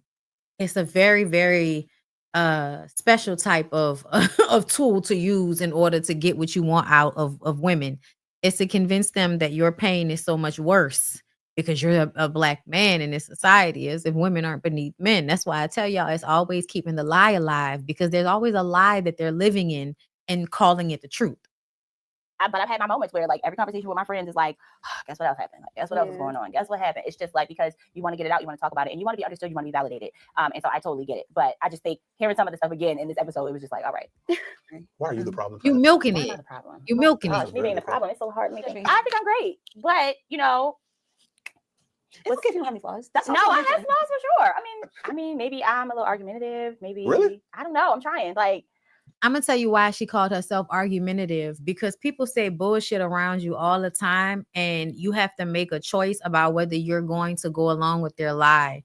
Because if you decide not to go along with the lie they're telling, or something that they're saying that you know is cap, that you don't agree with, they're just trying to get a response. It's some bullshit. So you have to decide, do I feel like expelling my energy to correct them, or am I just gonna let them have it? And so when you are somebody that keep shit and be like, no, that's not right. No, that's not right. People start to see you as the problem. Like, now you're the trouble one because you're not going along with the bullshit. That's usually what that means. That don't mean you just trying to argue with niggas just to argue. It mean they want you to go along with bullshit. And when you don't, you get like a name, a name tag that says argumentative, bossy bitch on it. So you're combative. No, combative. That's argumentative. I mean, same word, yeah. Thanks. Anybody else? No.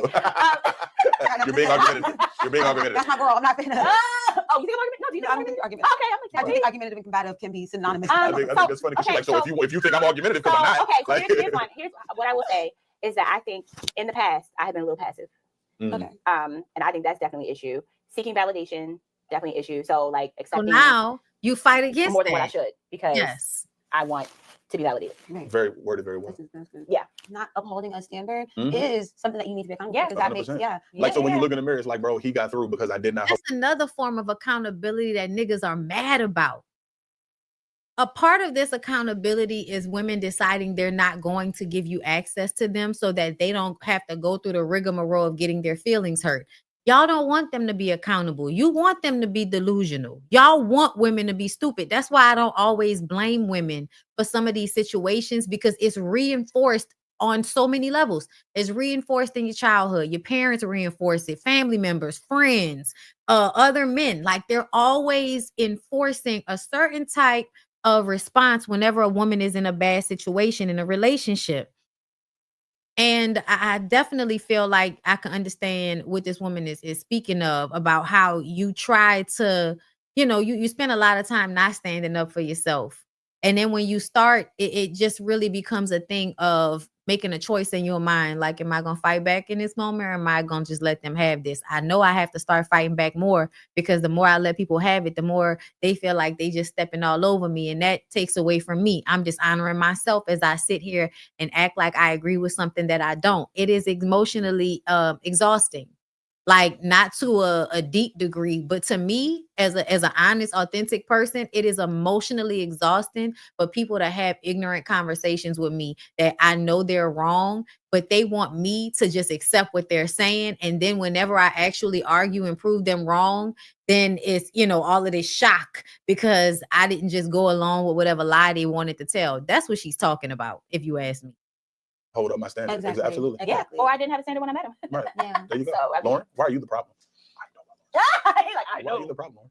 See, isn't it hard? So hard. And you had time to think while I was thinking. And I See? thought about that. No, I See? know what I want to say, but I don't know if this is a real answer. Uh-oh. I think that I can You be see the how it's so problem. hard- Okay, so I think hard that I to can be the problem because sometimes love is a conquest for me. And once I have conquered it, I'm ready to move on to something else. So inconsistency? Inconsistent. Or, yeah, that could be inconsistent. Is that inconsistent? Yeah. That's also a very good answer too. It is. You know what I mean? Yeah, That's not inconsistency. I don't think that's inconsistency. I think that is on some level, I think it's a form of narcissism, because you see people as something to conquer and then you just kind of throw them away. And you have to learn how to treat people with the same respect that you would want. But I also feel like this is a part of people forcing themselves into long-term monogamous relationships when that's not really what everybody wants. I think in real life, people want to be in a relationship and experience a person and have a good time. And then when it's no longer good, they want to move on to the next thing. And I feel like as long as you're being honest about the fact that that's the life that you are leading, I don't think there's anything wrong with that. Because in all honesty, that's what's going to happen whether you agree to it or not. People feel like, oh, I'm getting married. And so then you lie to yourself about being married forever when most people are only married 7 to 8 years. People divorce every day, B. And so I think, when we are delusional about the facts of the situation so we can romanticize it, that's the issue. Because you end up getting blindsided low key. Just saying. I feel like, this young woman is younger, but as she gets older, she'll figure these things out because she's already smarter. Than a lot of women. She picking up on a lot of shit while they're talking, but she still thinks that the men don't know what's going on. And the thing that you even notice in the body language of these two men is how often they are looking at each other as if they know something that the women don't know. And that's because they do.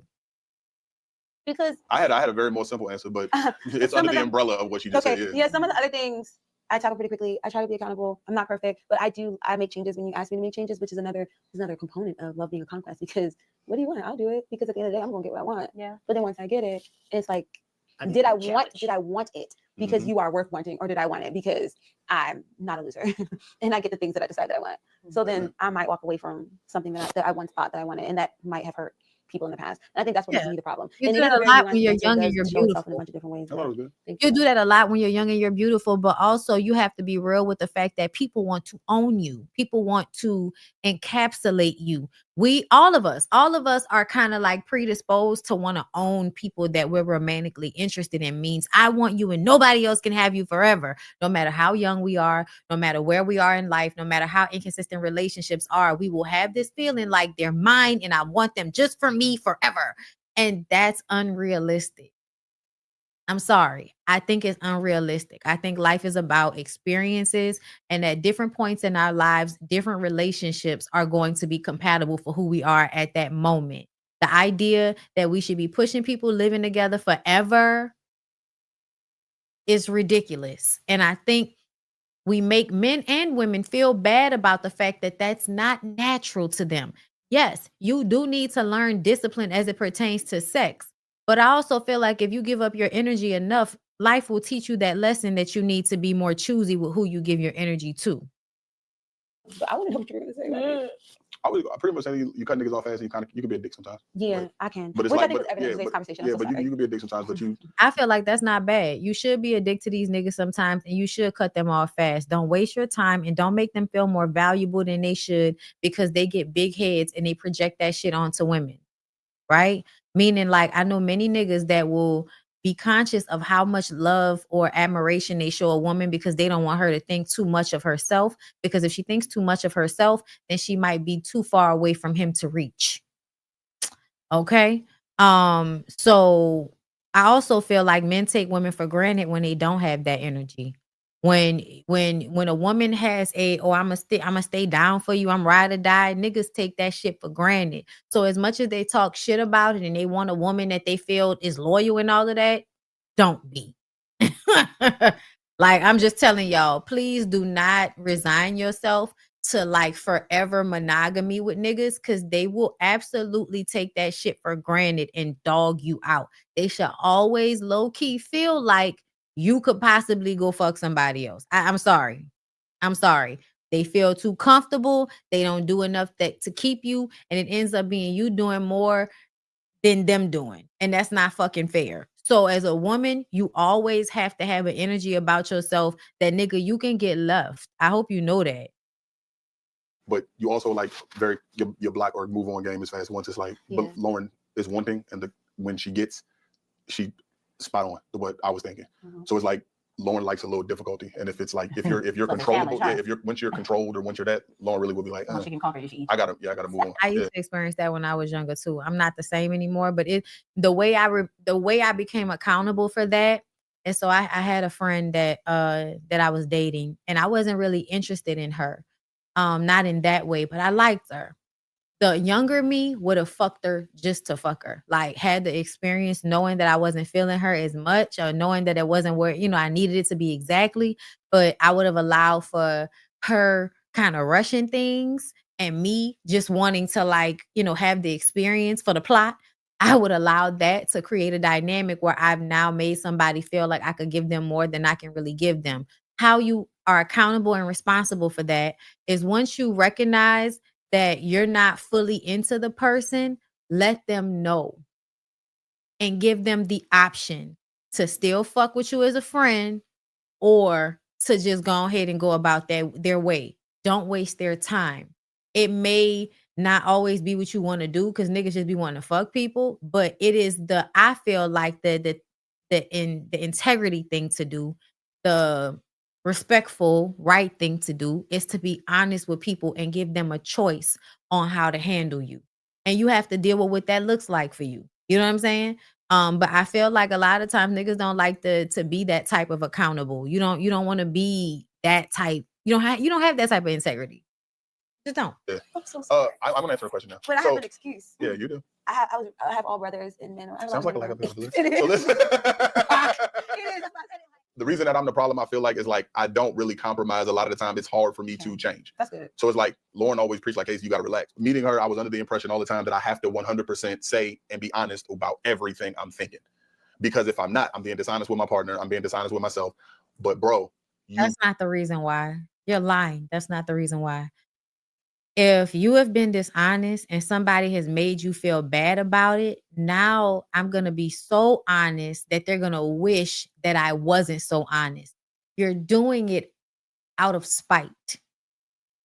That type of honesty from unattractive niggas is being done out of spite. They want to hurt your feelings with their honesty because once they were held too accountable for lying. You cannot. And it doesn't mean you have to be dishonest, but some as men, we can't say.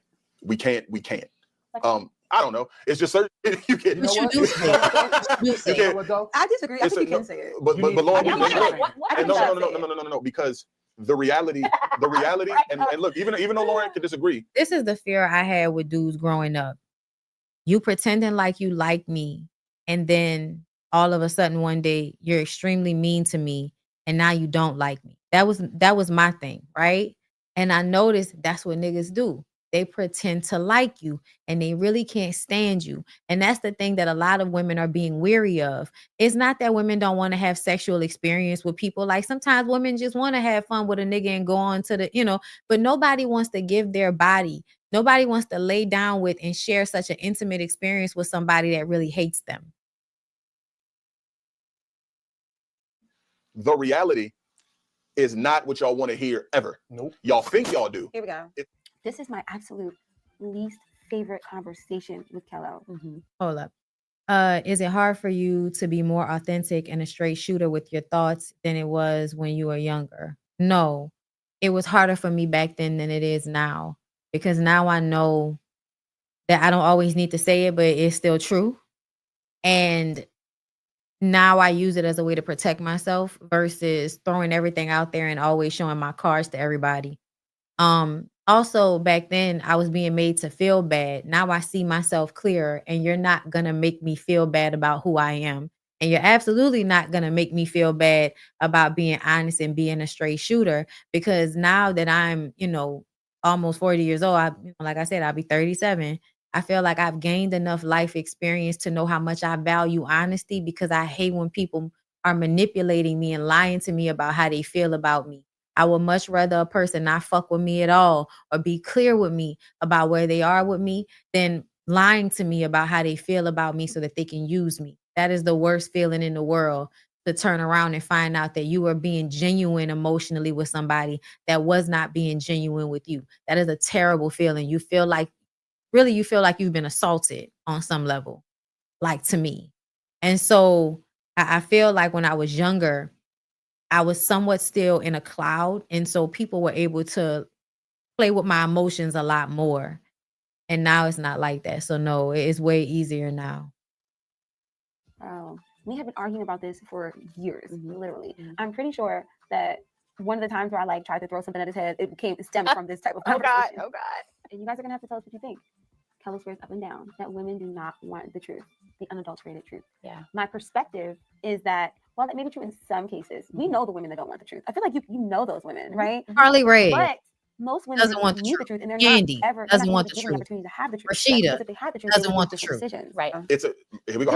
Hold on. Can I land? Continue. You fly The argument, Kimmy doesn't want the truth. reality that y'all think y'all want, y'all act like y'all want XXX, but y'all really want PG-13. The answer never, 100% never coincides with what y'all want ever. What we are is not what y'all want us to be ever. I want to say something. The reason I'm positive, 100%. I don't disagree. That's a projection. That's how you feel. Women not wanting the truth is not a rejection of who you are. Much more that what it really is that you want to be able to be an asshole. You want to be able to be the least of yourself and be accepted for it without any argument. And that's just not how any of this works. But you got to finish so I can get to my point. Okay. This is I'm what makes it a problem. I'm gonna put a bone because it's not gonna change. It's not gonna change. No. So it's like so listen. So the reality of the situation is so real that me and him have an understanding, just meeting each other, that we can't. Now, when the reality doesn't, didn't I tell y'all that they had an understanding that they know something that the women don't? Didn't I tell you that? Coincide with what y'all want, right? Y'all kind of force it. Everything about society and the way we date and the way we are right now is almost forced by what we're supposed to say and how we're supposed to act for women. If men were our real selves, they really wouldn't be too much marriage. Okay. They'd be a lot of crazy going on. If men were the one at the forefront. Now, if you dating a guy, because 99% of the time, Why do you think men aren't? Men have always been being exactly who they are. Women just didn't have a choice. Like, you performing gentlemanly shit is only for the public. Once you with a woman and she in your household, she knows exactly who the fuck you are. For the most part, women that get married to men, they know them niggas ain't shit. They know they're gonna get hit. They know they're gonna get talked too bad. They know they might get cheated on. They know he funky. They know he dirty. Yeah. But he manipulated her along the way in some manner that triggered something inside her that is now made her codependent on them. 99% of the time, which we alluded to earlier, 99% of the time, let's say I think that Lauren is a 6, right? But I want to hit it. Hypothetically, I want to hit it. So insinuating that Lauren, who is sitting here, who is a beautiful young woman and way more attractive than a nigga like him would deserve, this is an opportunity for him to say this shit acting as if it's an analogy, but a nigga like him low-key is hating on his homegirl who looks like this.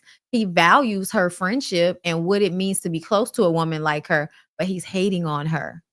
And if he's been friend zoned, and I'm sure he's been friend zoned, and they've still retained a friendship, he's always in some ways gonna have that in his motives for why he treats her the way he does. So this moment, the only reason you wanted to call this woman a 6 is because you wanted to hurt Lauren's feelings, not because you're really trying to prove a point of some argument. It was really intended to hurt her. It was meant to belittle her. But at the end of the day, it's a projection, because no matter whether she's a 6 or a 16, she's still way out of your league. I want to ask everybody, what do you think would work for me more? Lauren, you all right, but for real, dog, you're not all that. I deserve better. I still want to smash. Once I'm done, I don't want to talk to you no more, and please don't call me, right? A lot of times that's reality, right? Or if it's And the reality of that is you really don't like this woman, but you want to use her body to masturbate, and she does not have to let you. She doesn't have to let you. She can say, okay, that's mean, that's fucked up.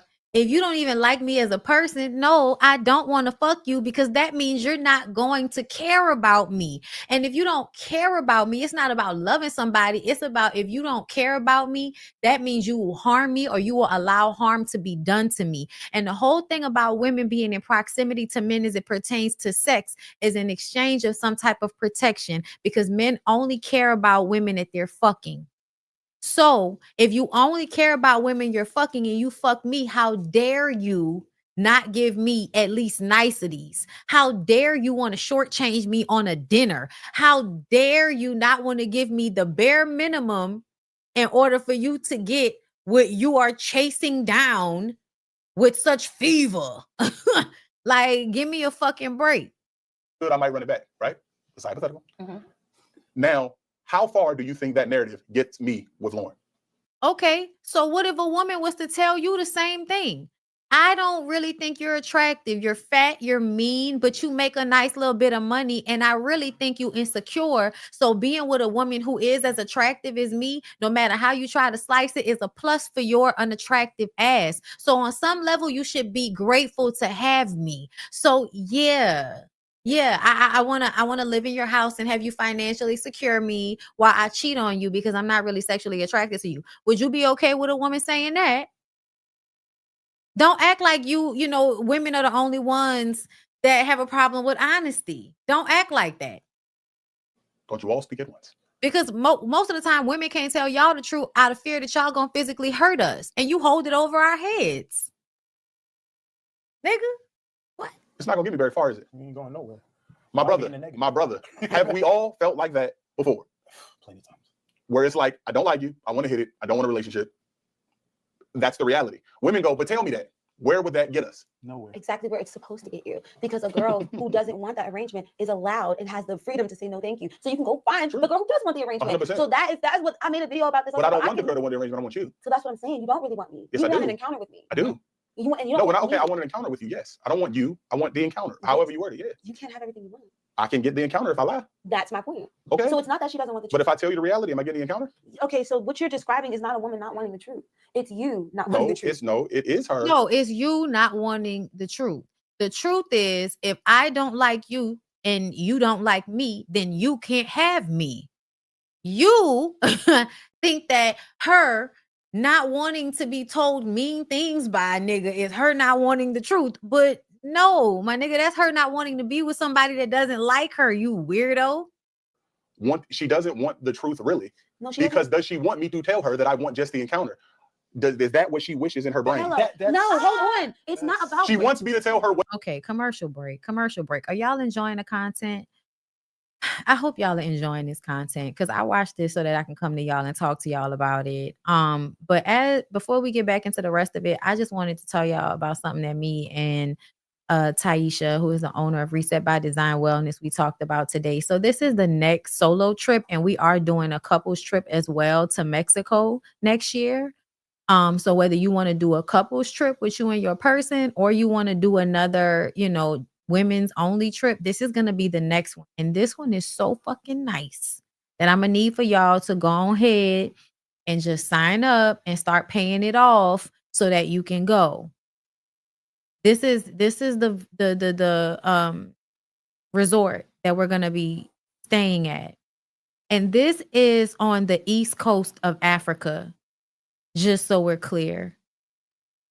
Y'all look at this place. So this is the place she got for this next trip. And I know you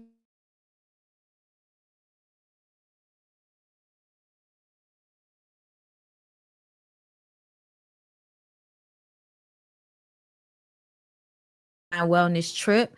This is your opportunity to go ahead and get on a payment plan. And you can also do Klarna. Okay, y'all, I have started to do Klarna. Okay, for some of my trips, girl, just so I don't feel so overloaded. Okay, and I've been very grateful. So just want to put it on y'all head that if y'all want to come to a trip, I can't pronounce it right now. What is it? Marty, child, I'm saying it wrong. She was saying it to me, but it's East Africa, you guys. And Ty always puts together amazing trips for us. Oh, look at me. So I definitely can't wait to go here. This will be the next trip. And there's everything on here that, is a part of the package, and you can pick your room. But if you start paying now, you know what I'm saying? Then it won't be bad for September 2026. So I just wanted to let y'all know about that. That's the next solo trip. And the next couples retreat will be in Mexico. Okay. And if you and your man or you and your woman, child, whoever, if y'all want to do a couples, trip, it's 6 days and you can start paying on that one as well. Okay. This is our first couples trip.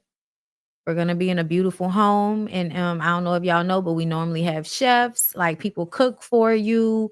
There's always people that come and do massages wherever we stay. It's always usually a very luxurious situation where you don't have to think or really worry about anything. So just paying it off and going, you know what I'm saying? And making sure you read your emails, girl. But anyway, I just wanted to talk to y'all about that right quick. And I see that y'all are in the comments and y'all are enjoying it. And I'm so grateful that y'all are enjoying it. But yeah, just wanted to remind everybody, Reset by Design Wellness is going on another trip next year. I am so excited for Bali. Bali is in July. We were talking about my flights and everything, y'all. It's a 19-hour flight. Pray for me. Pray for me, Lord. Okay. A fully loaded 19-hour flight from Newark to Singapore. Pray for your girl. Okay. But let's get into it. She wants me to let her know what my intentions are so she can make her decision. Kello, but the reality, she doesn't want just an encounter with you. That's my point, bro. So it's not that she doesn't want the truth. She does want the truth so that she can decline. She doesn't want the reality. So if it's a guy you like and he feels that way, that's what you want him to tell you? Yes, I can walk away and not deal with him. Okay. I want to know how you feel. For real. That's literally yes. Cool. It sounds like you can't accept rejection. Yeah. And in this conversation, so you lie because you can't. You lie because you can't accept rejection. Because your confidence and your ego can't take it. Can't take it. Is what it sounds like to me. And that is true for men though. And they'll tell you that. Yeah, for sure. Yeah. And that's real though, y'all. That's real though. I told y'all that I had asked the girl out and she told me no because I was married. And I was like, do I have to start lying about this shit? Which is impossible for me to do, y'all. Like most people who know me, bro. I don't hide shit. Okay. But like you do have the inclination to lie to people because they're not going to give you, they're not going to give you a chance. But that's not fair. And that's not what you do. You don't do shit like that. As a woman, I could recognize the impulse to do it and still be like, that's not right. I'm not going to do that. Like you either going to fuck with it or you not. I'm not that thirsty. Like that's that I always go back to, bitch. I am not that thirsty. You either gonna get it, you know what I'm saying, based on who I am, or you're not gonna fuck with it at all. Because it ain't for you if that ain't, and that's what I've learned. So men having the inability like to not get there, like they don't ever evolve to that point where if she declines, she declines. There's another woman that won't. Why do you feel like you need to lie all the time? And if you really dislike women that much, stop feeling the need to lie to get access to them and go figure out why and try to fucking fix it. Or do you just feel like y'all just will never really like women like that? My thing is, all men, even though we have different attributes, we all think the same. I think So that I don't think any man, Barack Obama, All wanted to men, smash all Michelle Obama. men, all So it's men, all men, all men. When a girl say it, y'all be mad, nigga up here. All men think the same. Got it. It's not like you meet her and it's like, oh man, flowers and sun. I want to take her on dates and like, no, you want to smash. We all want to smash. We all think the same. Some men have more discipline. Some men have better words. To me, that would be R&B telling and me- hip hop. Back that up. That would be telling me a lot about his relationship with his wife. That would be telling me a lot about his relationship with his wife. That's why a lot of us don't mind, like, how long we been fucking with you. All right, I'm just gonna give you the coochie, and then we're gonna see what's up. If you know what I'm saying, if you can fuck or not. You know what I'm saying? I might not want to fuck you again. So, whatever. And Marvin Gaye, Let's Get It On. They saying the same thing. yeah, but In different ways. But the situation that you described was very specific. It is. You guys don't want to hear it. Y'all would rather hear it better. No. Y'all don't want to hear that. That's all we want. What you said. But because the truth is what I'm just telling you. You think that I'm gonna tell you the truth, and I'm gonna tell you that that's what I want, and you can move into a man that wants something different. No, he wants the same thing I want. No, there's something very specific about what you said. Like, I don't want you, and I'm never gonna want anything more from you. We actually don't have a problem with sex, and it's gonna sound crazy. Sleeping with most women is not that hard, right? Like, I'm susceptible to you. If I like you, most of the time, like, a girl's gonna bust it, right? It's face. What? It's literally, but most of the time it's Because I refuse to admit that she's right. But look how they looking at each. Y'all look how these two niggas are looking at each other and looking at her. It's low key. It's low key giving. I fucked her. That's what it's giving. understanding that you actually do like me. Even the His face. The other nigga on the other side, his face is like, did you fuck her, nigga? possibility that you would want more. And he But what looking you like you ain't about to get no facial response out of me. said in your actual scenario was like, I don't like her. There is no possibility. Usually, Also, the way his body language, not looking at her, kind of looking kind of like she talking, but I'm, whatever. That stonewalling. He's stonewalling her. It's a small tactic, y'all, but it's a way to not validate what she's saying with his body language. you men, if you And have, you show us. but see You the show us honesty, that you don't have to the say honesty, it. right? The honesty, right? Because I don't mind down on this one. I don't care. I'm married That's and I'm fine, free. you can So go. listen, let me tell you Not something. I'm married and I'm free. Why are you married and free? Because the woman is now stuck and she got beautiful children for you. That means she ain't going nowhere. And what did I just tell y'all about letting these niggas think that y'all ain't going nowhere? They would then feel like I'm free. I can handle you however I want to handle you because I know you ain't going nowhere. So that means I'm free because you got my kids and that's going to make it harder for you to leave. That's why you always have to have some type of fear in these niggas. So I am. So if 15 men are at a bachelor party, there's beautiful women surround them, all of them. No man is going to say, you know what would make this better? If my wife was here. No. If my girl was here. And conversely, no woman says that about their husband being when they're turning up either. Really? Really? You think so? Absolutely. That's fair. But what I'm Do saying, you know how delusional it is for you to think that women want their husbands around when they trying to do something that their husbands wouldn't be okay with? But you think that y'all are the only ones that want something else? You think that a woman don't want to be somewhere with a nigga with some abs? You think that your wife don't want to be somewhere with a nigga who titties ain't as big as hers? You think that lady don't want you to be at home with the baby while she's somewhere getting dick down and lovingly looked into her eyes, okay, while he biting one of her titties? Okay, like you think that your wife don't want that from some nigga that's like slim in the waist and big in the dick? Really? Is that what you think? Okay. and is that usually 9 times out of 10, it's very rare that you see a man that chooses to want to be in a relationship. No man should be entertaining women without taking The lie is trying to convince women that men don't want relationships. Men don't want to really be with you. That's a lie, y'all. That's another one of those Jedi mind tricks that men like to use, right? Where they're telling you one thing, but it's really so that they can get you to do something else. They want you to be in relationships with them because then they can get the most labor out of you. They can get you to do shit that they don't want to do. Their everyday life is now made so much easier because the girlfriend will come over and wash and fold clothes, do some dishes, figure out what we're going to eat. She's going to upgrade your style and make you more attractive to other women. Like in general, if you have a nice looking wife, you are more attractive to other women because of who your wife is. responsibility for that woman. Period. If you are a man and you're not prepared to take some responsibility for that woman and for what you are bringing into her life, you don't need her. And I think it's inappropriate to sleep with women and not take some sort of accountability and not care about them at all. Because the conversation that we were having, he really started by saying, I lied. It is fucked up. It is fucked up because and I think this for men and women, to have sex with people who you don't care about at all is fucked up, because usually, and this is more so for women than men, women will end up being physically harmed, abused, assaulted when men don't give a fuck about them and they fuck them. Just to be clear, you'll say, no, he won't stop. You'll say that hurt, stop, he'll keep going. Y'all will be out somewhere, he'll let his homeboy rape you, act like he ain't see it. Like, it harms women in larger numbers to be in close proximity to men that hate them, who are pretending like they don't. To women because I just want to have sex with them. There is a certain man who does that. Yeah. Like, we know the man who does that. But we know that that's inappropriate, right? Yeah.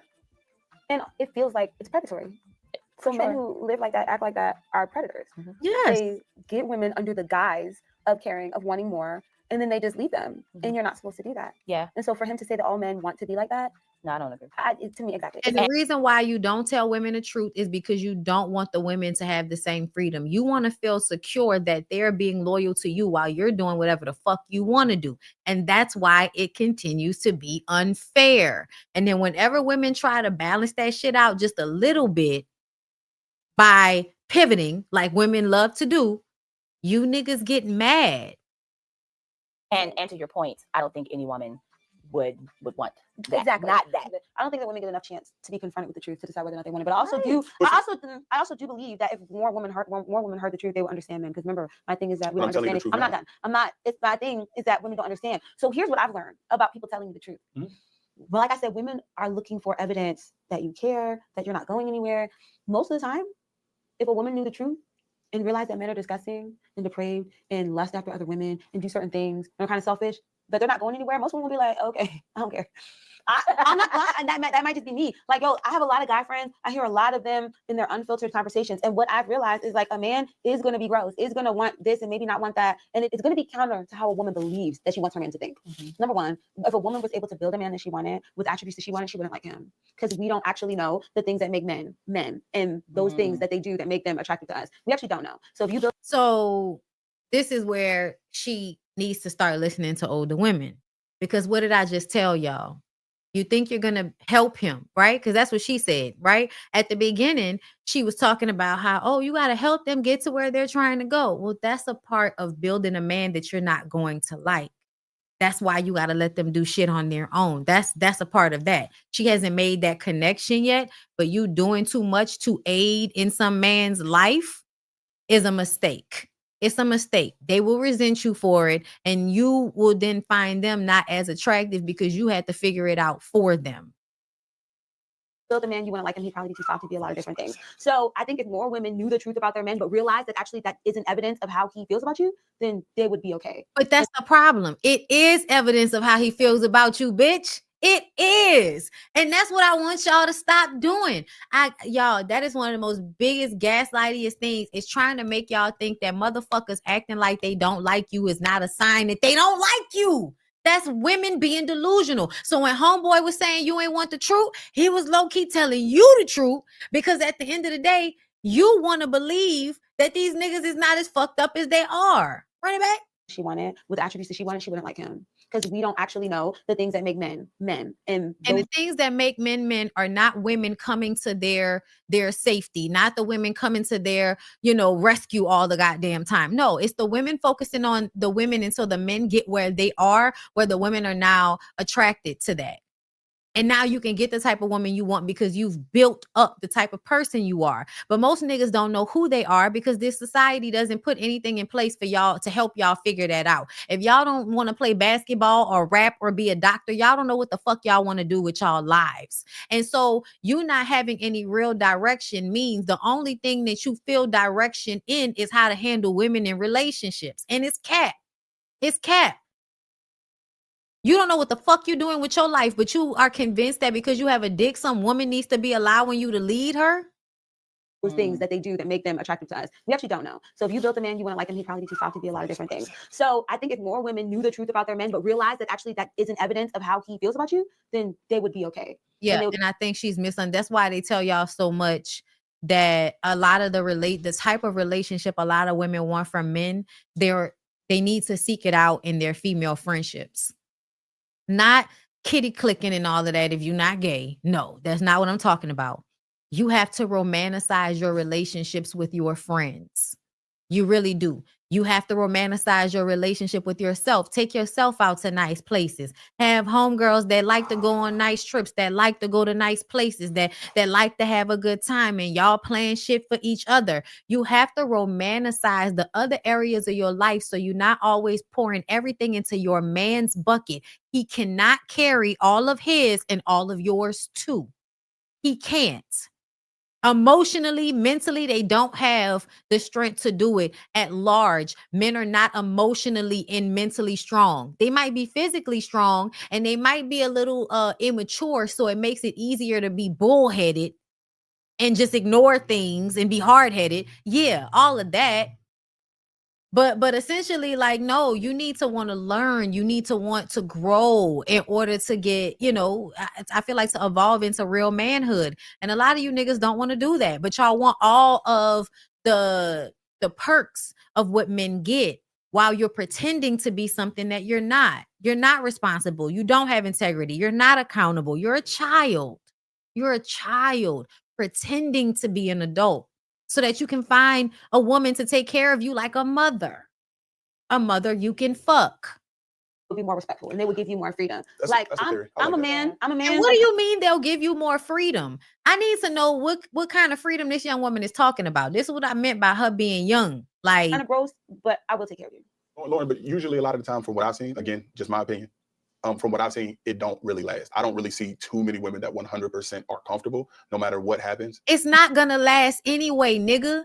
It's not going to last anyway because most men are not cheating into their 70s. They're not, because most of y'all get tired.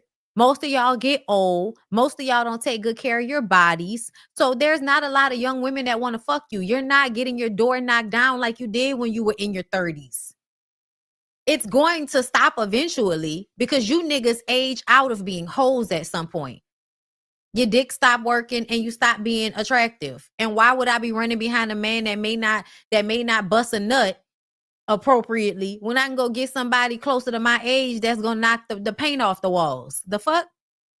Not being the only one. No, I'm sorry. This is within the context of a relationship, a man who believes in monogamy, right? Mm-hmm. But there are women who literally are like, I don't want you looking at another woman. I don't want you talking to another woman. Mm-hmm. Like, I think if you understood yes, that, like, him having his freedom to do that, and the fact that he continues to come back to you, and the fact that he chooses to respect the relationship, it would make them be less stringent in that way. And yeah, no, you're that's the example. You're being a pick me. You're saying, oh, he always knows where home is, so I'm gonna let him do whatever because he always knows where home is. And I just kind of feel like yes and no. Because in real life, people do. First of all, people are married to gay people. I just want y'all, straight people are married to gay people all over the place, y'all. I don't know what it is, but apparently a lot of the times, just like men and women end up together, straight and gay people end up together. Okay. So there are other reasons to be married to people. There are other reasons to like love them and want to have life with them that is not always sexual. And so I feel like what a lot of people find is that marriage is a everyday fix to an issue. Okay. And people want the everyday fix. They do. Even if it means every now and again being able to have that other thing, they still want the everyday stability of what relationships bring. But you have to be fair. And most of the time, y'all don't want to be fair. You don't. You want to get as much, you want to get the best deal for the best price. You don't want to be fair about what you're getting. And that's usually the problem. And that's why she sounds so immature when she says that, because we've already done that, love. The basketball wives, they've all done it. Do you know what happens to those women? Those men are mean. Those men are disrespectful. Not only do they cheat, but they are neglectful and they don't do what they're supposed to do. And then they will shift blame because they don't want to be held accountable for anything, because they can't be wrong, because it fucks up the hierarchy of the power dynamic. So they can never be wrong, even when they are wrong. Even when they are extremely fucked up, they don't want to be held accountable for it, because then it breaks up this illusion that they're the leader and they're doing everything right. So no ma'am, no Pam. No ma'am, no Pam. You can't just be out here like, oh, I'll be okay with it. No, you have to require more. Okay, So I think I get where you're going. No, because what I'm saying is they don't want the honesty. She feels like that if they did have the honesty, it would be better for everybody if they had the honesty. Yeah, and also believe that the man that you're describing who wants to sleep around and wants multiple women should go find the woman that's okay with that, because there is a woman. And if you're honest about what you want, you'll actually find that woman. Okay. Yeah, but that woman also wants to go and sleep around with other people, and that nigga can't handle that. His self-esteem is not strong enough. And there are I would say that makes very much sense for somebody to do. So it's like, it does make sense. Hey man, if I want to sleep around, let me find a girl that's cool with sleeping around. because they're out there. Unfortunately, in reality, with men that want to sleep around, usually 9 times out of 10, that's not the mind state. Because even how many times? Because they're lazy and entitled. But you know what ate me up the entire time? Not just lazy and entitled, ma'am. Not just lazy and entitled. They want to get over on you. Understand that. She missing that part. Why did you up? Kello never stop talking. It was Kello's show for real. Yeah. Yeah, this is the last question. Oh my gosh. I don't even know if I should ask this. What is one thing that you think the opposite sex needs to change? That's a very good question. It's my turn first. No, I think that the number one thing that the opposite sex needs to change, 2 things: accountability, like we talked about, and the willingness to accept the fact that maybe your man is on a journey to become something better. Stop trying to have him be a finished product when you meet him. Yeah. So it's like he might not be the best leader now. They say the same shit over and over again. They say the same shit over and over again. He may not be a finished product. In real life, everybody knows that. Nobody's expecting you to be a finished product, but that's the thing that y'all like to say so that y'all can continue to get away with just taking advantage of the situation and feigning ignorance. Like, oh, I just haven't figured it out yet. Nah, niggas weaponize everything. Once y'all realized how often men weaponize incompetence, meaning like doing shit wrong around the house so that you'll do it. Once you realize how far they are willing to go to simply not do the simplest of things, the mind games that they're trying to play so that they don't have to fold clothes, so that they don't have to wash dishes. Once you figure out how far they're willing to go to get the most out of you and manipulate you, is when you realize it's not worth doing all of that for somebody that's just doing it so that they can put more on my plate and feel good about it. It doesn't feel good. It doesn't feel good for me to be struggling to do shit and you feel like, well, shit, as long as I ain't got to do it. That's childish. Talk to him, encourage him, and be his number 1 fan in hopes that one day he can become that. So it's like, the thing right now. No. We did that already. Tyler Perry plays the 90s. We did it already. We're not doing it anymore. You coming with what I'm coming with. If I went to college, nigga, you should have went to college. If I'm making money, nigga, you should be making money. Why are we always holding y'all to a lower standard than we're holding ourselves? But yet we're the ones that aren't accountable all the time. But we got to stick with you until you get something. That is normally not the case with women. Men are not out here nurturing women into making a lot of money. That's normally not what happens, because usually niggas are exploiting women. That's a pimp hoe thing that's happening. That's not the same thing as holding a man down until he get on his feet. Stop selling us that shit. Because most of y'all not really trying to do shit. Most of y'all are not really trying to do shit. Stop trying to Tyler Perry play us. Now is you got to come And I was like, you got to come potential. It's not potential anymore, competent. But honestly, there's some things that you do give them a chance to figure out. Yeah, I think there's room for that. The main parts of like leadership and stuff. Like if you're not a good leader, you don't qualify to have a woman. And also some women are more easily led than others. Fact. So it's And like some you women can be a don't wanna good be leader. led. You can be a good leader, but not necessarily the best leader to this woman. Yeah. You see what I'm saying? So the woman, I guess the woman, and y'all do have the right. No. No, y'all. No, that's not right. They're agreeing, but that's not right. You're either a good leader or you're not, because there are specific attributes that a good leader needs. If you don't have those attributes, meaning that you're not leading yourself to some extent, if you don't have some type of discipline, if you're not handling your own life as if you are being led by someone who knows what the fuck they're doing, then you can't lead me. Most of, like, y'all are literally telling women who are smarter than y'all to dumb themselves down to pretend to allow you to lead while leading from the back seat. That's what y'all want women to do. Lead from the back seat. Help me lead. No, that doesn't make any sense, baby. That doesn't make any sense. If I they do this in corporate America. They'll have you train your replacement. They'll have you train somebody and then make that person your superior. That happened to me a lot in corporate America, giving people promoting people over me, even though I was working harder, I was doing better work, I was showing up more. You're going to keep giving other people the opportunity over me, and then I have to train them. It does not make sense for me to train my boss. That does not make sense. But that is some very repugnant, diabolical shit that white people have implemented into corporate America. So I know it well. And I know that that's what the fuck this nigga is talking about right here. You want the person that actually has some of these answers to follow the person that doesn't have the answers until they do. That is fucking dumb. It's dumb in corporate America, and it's dumb in relationships.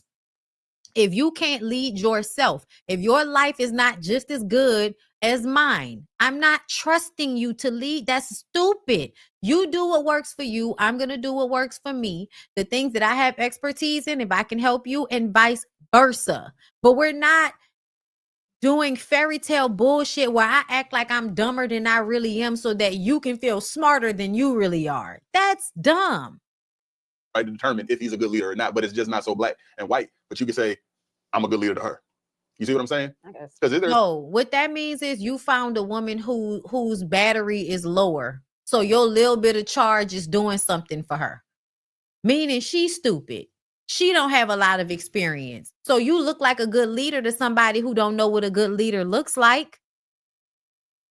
There's such thing if you're not willing to follow. Exactly. No, you can When you come from like football, right, and you got a coach, everybody play a position on the field, right?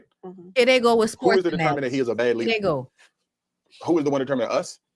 Run the play, fail, and then say he's a bad leader. But Exactly. how you gonna say he's a bad leader if you ain't run the play? I'm gonna see you in your scrimmage and in your practices, and I'm gonna know before I decide to get in the game myself whether or not you're a good leader. Lauren, if you're my quarterback, that's not the way football works. If you're my quarterback and I say run a slot, That's not the way football works. You already had it in your mind that you were about to say something that was going to go over her head because she's a girl and you're a boy. And so she should know sports as much as you know sports. So you can use an analogy that she may not be clear on, and you were just supposed to win that argument. But no, Lauren knows sports. Let her explain. want to run a curl, or I tell you whatever route to do, and this is going to work, and you say, I'm not going to do that. If you don't follow me, you cannot determine what kind of leader I am until you give it a try. Here's the thing. In college football, right? If you're a really, really good player, there are a lot of people who are going to want you to be there, and you get to make your decision. And one of the things that might determine your decision is whether or not a person is a good coach. And you've never played for this man, right? But you can tell whether or not they're a good coach by the results that they've gotten in the situations that they've had before. Okay, yeah. Before you get with them. Yeah. I got you. In their previous That's what stats. That's why they're stats. Even when y'all bet on sports, you use the stats. You use the previous history of games in order to decide how you're going to place your bet. It's the same thing with women. Why would I place my bet on somebody that has been losing all of their fucking games? Why would I do that? So I'm a good player. I see how you do. I'm not gonna go with your team because y'all got a bad team because you don't have a good coach. Yeah. Right? Okay. Yeah. I feel you there. But so, to me, once you that's the problem, y'all are going down because it's like, is he a bad leader? Let me try and find out. And then you go down and then you end up in this situation, boohoo, crying. I don't think a leader is. And what we're talking about is women actually being accountable for themselves and peeping the scene beforehand and not letting their desperation for a man manipulate them into giving something a chance that will not work out based on the information that you already have. The red flags are on the field. Something that you can find out in dating. Oh, absolutely. You have to find out how. I can see that. That's like saying I know you can cook without eating your food. How do I know? You can tell. How? If somebody's a chef and they have a world-renowned restaurant, or if they have awards because their food is good, that's how you can pretty much attest to their food being good. That lets you know that they have a level of expertise. Now, if you're gonna like it or not, that's different. It does not mean that they have any less expertise because you just don't like what they cook. Because if they cooked it properly, then it still was cooked properly, whether it was something you liked or not. Like somebody can make a well-made spaghetti and you just don't like the way they make their sauce. It doesn't mean that it wasn't made well. It just means that you don't jive with it. That's not a good analogy, stupid. I don't give a fuck what everybody else said. Yeah, because everybody has different experiences. Like, how could I say you're a bad cook if I haven't ate you? Like you talking to the man in the kitchen and she's cooking. She's Sorry, really good try to she's answer talking this. about I can cook and she's so confident and she's comfortable and she pulled the chicken straight out the pack and throw it straight in the pan and she never even thinks twice. Never even sees Like it. that's Okay. dirty. There you go. And You you're can like, tell. "Oh, She got that. This nigga like I make bomb poulet. He gets a packet, put it in, no sugar. Like here. How you gonna know So it? you watching, because that's really what be happening in real life. Women are watching you not have a steady job. Women are watching you always on your phone. Women are watching you not have any discipline as far as how you take care of your body. They're watching you not do what you're supposed to be doing, meaning you're not disciplined. That means you can't lead. That's all evidence showing me that you're not doing what the fuck you supposed to be doing, so you can't lead me. So don't try to figure your own shit out and just have a relationship with me. But because y'all want to fit into these gender roles where a woman is being led by a man, we have to see if you can actually lead. There would be no pressure for you to be a leader if you weren't trying to lead. See how that works? See how that means the misogyny and the patriarchy is also hurting you because you are now assigning your manhood to lifting up a weight that you don't necessarily have to lift up. Tastes bad. So you taste it. No. No. If they see you doing it, then I mean, from her perspective, if she's seen what you did before and you didn't know what you were doing, then How did you know? That's an example. How did you know the Kool-Aid was nasty without tasting it? I had to taste Kool-Aid first before I knew that it tasted good without sugar. Anyway, what's one thing that women need to fix? Monzel. Selfishness. If you don't have a heart of service, you're not getting nothing you want. So if you up here talking about me, it's about me. It's what I want. It's all about what I want, and this and that and other. You're not getting nothing you want. Yeah. So if you think like a man, you're not gonna get what you want. This man is bullshit. This man is bullshit. He wants a woman who is going to be of service to him, who is going to do the most amount of work without him having to do a lot of effort in return. Like that's all this man is trying to sell you on. Be of service to me. You're supposed to be wanting to serve and making someone else's life better. Happy wife, happy life. No happy self. Yeah, no, I want to make my life happy. And then by product, I would then want to do things for you based on how you treat me and how you make me feel. I want to make my own life happy. I don't want to make your life happy and not mine. Like, no, I'm not here to just be of service to you. That's why I don't like that religion shit, y'all. Because I don't like the idea that God told you your only job on earth was to serve him. Now, if you want to break that down into whatever your calling in is serving your purpose, which is serving God, then we can do all of that. But the idea that my existence is supposed to be me taking tests to prove how much I love you and it's you, just an outside entity, not myself. Yeah, no, that's not a life. That's a slave. In case you were wondering. Happy house. Talk it. Boom. Nigga, what y'all talk about? I'm sorry. That man talked. That was good. That man I love talked. that. Hard. No, he didn't. No, he didn't. It's happy wife, happy life because women are normally doing all of the important work, meaning that if she's not happy, you might get poisoned because she cooks all your meals. See, that's why it's happy wife, happy life. Service. I do think Because you can be miserable and go work your job and bring your paycheck home.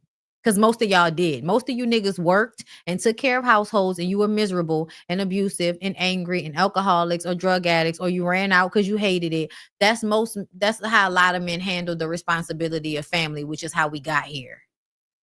So that's why it's not happy spouse, happy house. That's why that's not the case. It has to be happy wife, happy life. That's just how it has to go. You know why? Because mother comes first. that's a big thing with women. Relationships are about acts of service. You're in the service business, and the husband is too. Period. Because he did No. that. Because you know On the back end. He covered every base. He did good. Yeah. All right, Trav. He told us he was inconsistent and couldn't hold down a job, and then said that women need to be serving. Trav, come on. Do us proud. What's one thing that these niggas need to fix? Well, first of all, niggas ain't, so I don't expect much. Period. I mean, I think men like accountability. Niggas like him, nigga with the dumb and the Kello dude, the reason why niggas like him have female friends, even though they are like this, is because they will concede at some point in order to manipulate the women into staying in proximity to them. They don't want their female friends to be in absolute disgust with them. So they will always come back and be like, yeah, I know niggas ain't shit. Nah, I know. And they do know. They do know. But if they don't ever make it seem as if they're aware of that huge, loud, blaring red flag that a lot of men are on bullshit, then they can't be trusted and they want to be trusted. So they have to, at some point, they talk all of that shit, let you know everything you needed to know about how they really view women, and then turn around at the end and say, look, I already know all niggas ain't shit, right? You know, he's talking about women though, but I think men like accountability. It's always, you know, an excuse or reason why they can't be whatever they're being. Yeah. Okay. So I mean, honestly, I agree with that outside of dating. I do agree with that, like in life. Like, it's nobody's fault you don't got no job, bro. It's nobody's fault you don't got no car. It's nobody's fault you broke. Bro. Get up and get it. One of my biggest signs of a man lacking in accountability and emotional maturity is that he gets mad when you ask him questions. Because women, a lot of times it's not being questioned how you think. Well, we really have questions because you're in charge and you have the playbook in your hand. You're supposed to. What are we doing? And then like, yo, you get mad at every single question. That's my sign right there. Like, Hey, oh, Lauren, he's put big. a pin in that. That would have been number 2 why I'm the problem. Continue. Yes. Because do not. Really, and I love him. Yeah, But but I do not. And bro, I'm being vulnerable. I'm being real with y'all. Yes, I yes. do not like to be. why you working? Yo. I do not like to be questioned. If I'm driving up the road and I'm like, bro, we're going to slutty vegan, and I'm driving, and you go, well, why'd you take a right instead of a left? I'm gonna be like, you want to drive? Yeah. Let me drive the car. I can see Leave me that's alone. annoying. That's You see what I'm saying? Yeah. But I shouldn't be. I should just be like, baby, we're gonna get to the destination. It could be annoying, but she's looking to you, like Lauren said, and she's right. Even though it's annoying. That's a part of the responsibility of being the leader, is the weight of other people's expectations. And because you niggas are mentally and emotionally weak, you can't handle the weight of your woman's expectations, which is why you should not be asking that of her. And that's why women shouldn't be looking to niggas to always be saving them. Because the truth of the matter is the nigga made a wrong turn because he wasn't paying attention. And his ego is so involved in every little fucking thing that he do that he would rather be mad at you and start a fight with you instead of saying, my bad, B, I wasn't paying attention. What you said I needed to turn that? I shouldn't let the queen get me off my square. Now challenging. Why are you going this way and not this way? I should be able to say, well, baby, I'm going this way because whatever the reason is being. But when the response is, see, goddamn, bro, like, yo, we done because you this and you that, because that's what I won't tolerate. It sounds like and that's not okay. It's not okay, but it sounds like a level of frustration because you keep going that way and we keep ending up at the wrong place. She's saying if we took this trip multiple times, you keep going this way. I sat back. Now we're late. And we had an appointment. I can't ask questions. And you can't say nothing. And he just sitting there driving, and it's like, bro, we've been late. No, for real. Because what I learned is that niggas will be sitting up here talking about, oh, it's how you say some shit. And then you go through the era of your life of trying to say everything in the nicest way possible, and they still mad about it because they just don't want to be told anything. And that's when you realize that it is exhausting to be trying to bend yourself into a fucking pretzel because this nigga is uncomfortable about every correction, even though he's gonna make the mistake and then be looking to you to either fix the mistake, help him fix the mistake, or ignore that he made the mistake. So it's very much given. Women will see it, be trying to stop y'all from making a mistake. Y'all tell the woman, bitch, you don't know what you're talking about. Shut up. And then you make the mistake. And now the woman has to then also be there with you, receiving the consequences for your lack of knowledge and your inability to take direction. Every time I'm hungry, we late. Every time we hit the same traffic, we do the same stuff. Bro, what are you doing? Don't question me. That's crazy. I don't know if you've seen this trend on like Instagram where it's like my brain when I'm with my man, but I don't have to think about anything. Mm-hmm. I don't care what you're doing. I don't know where we're going. I do not care. That's a woman that fully trusts her man. Right. So sometimes if you're encountering a woman who has a lot of questions about what you're doing, and I feel like that thing right there is also like there's only moments of that, you guys. Like in real life, there's only moments of that. Like when me and Larry go on vacations, I can wherever we're going, babe, wherever we're going.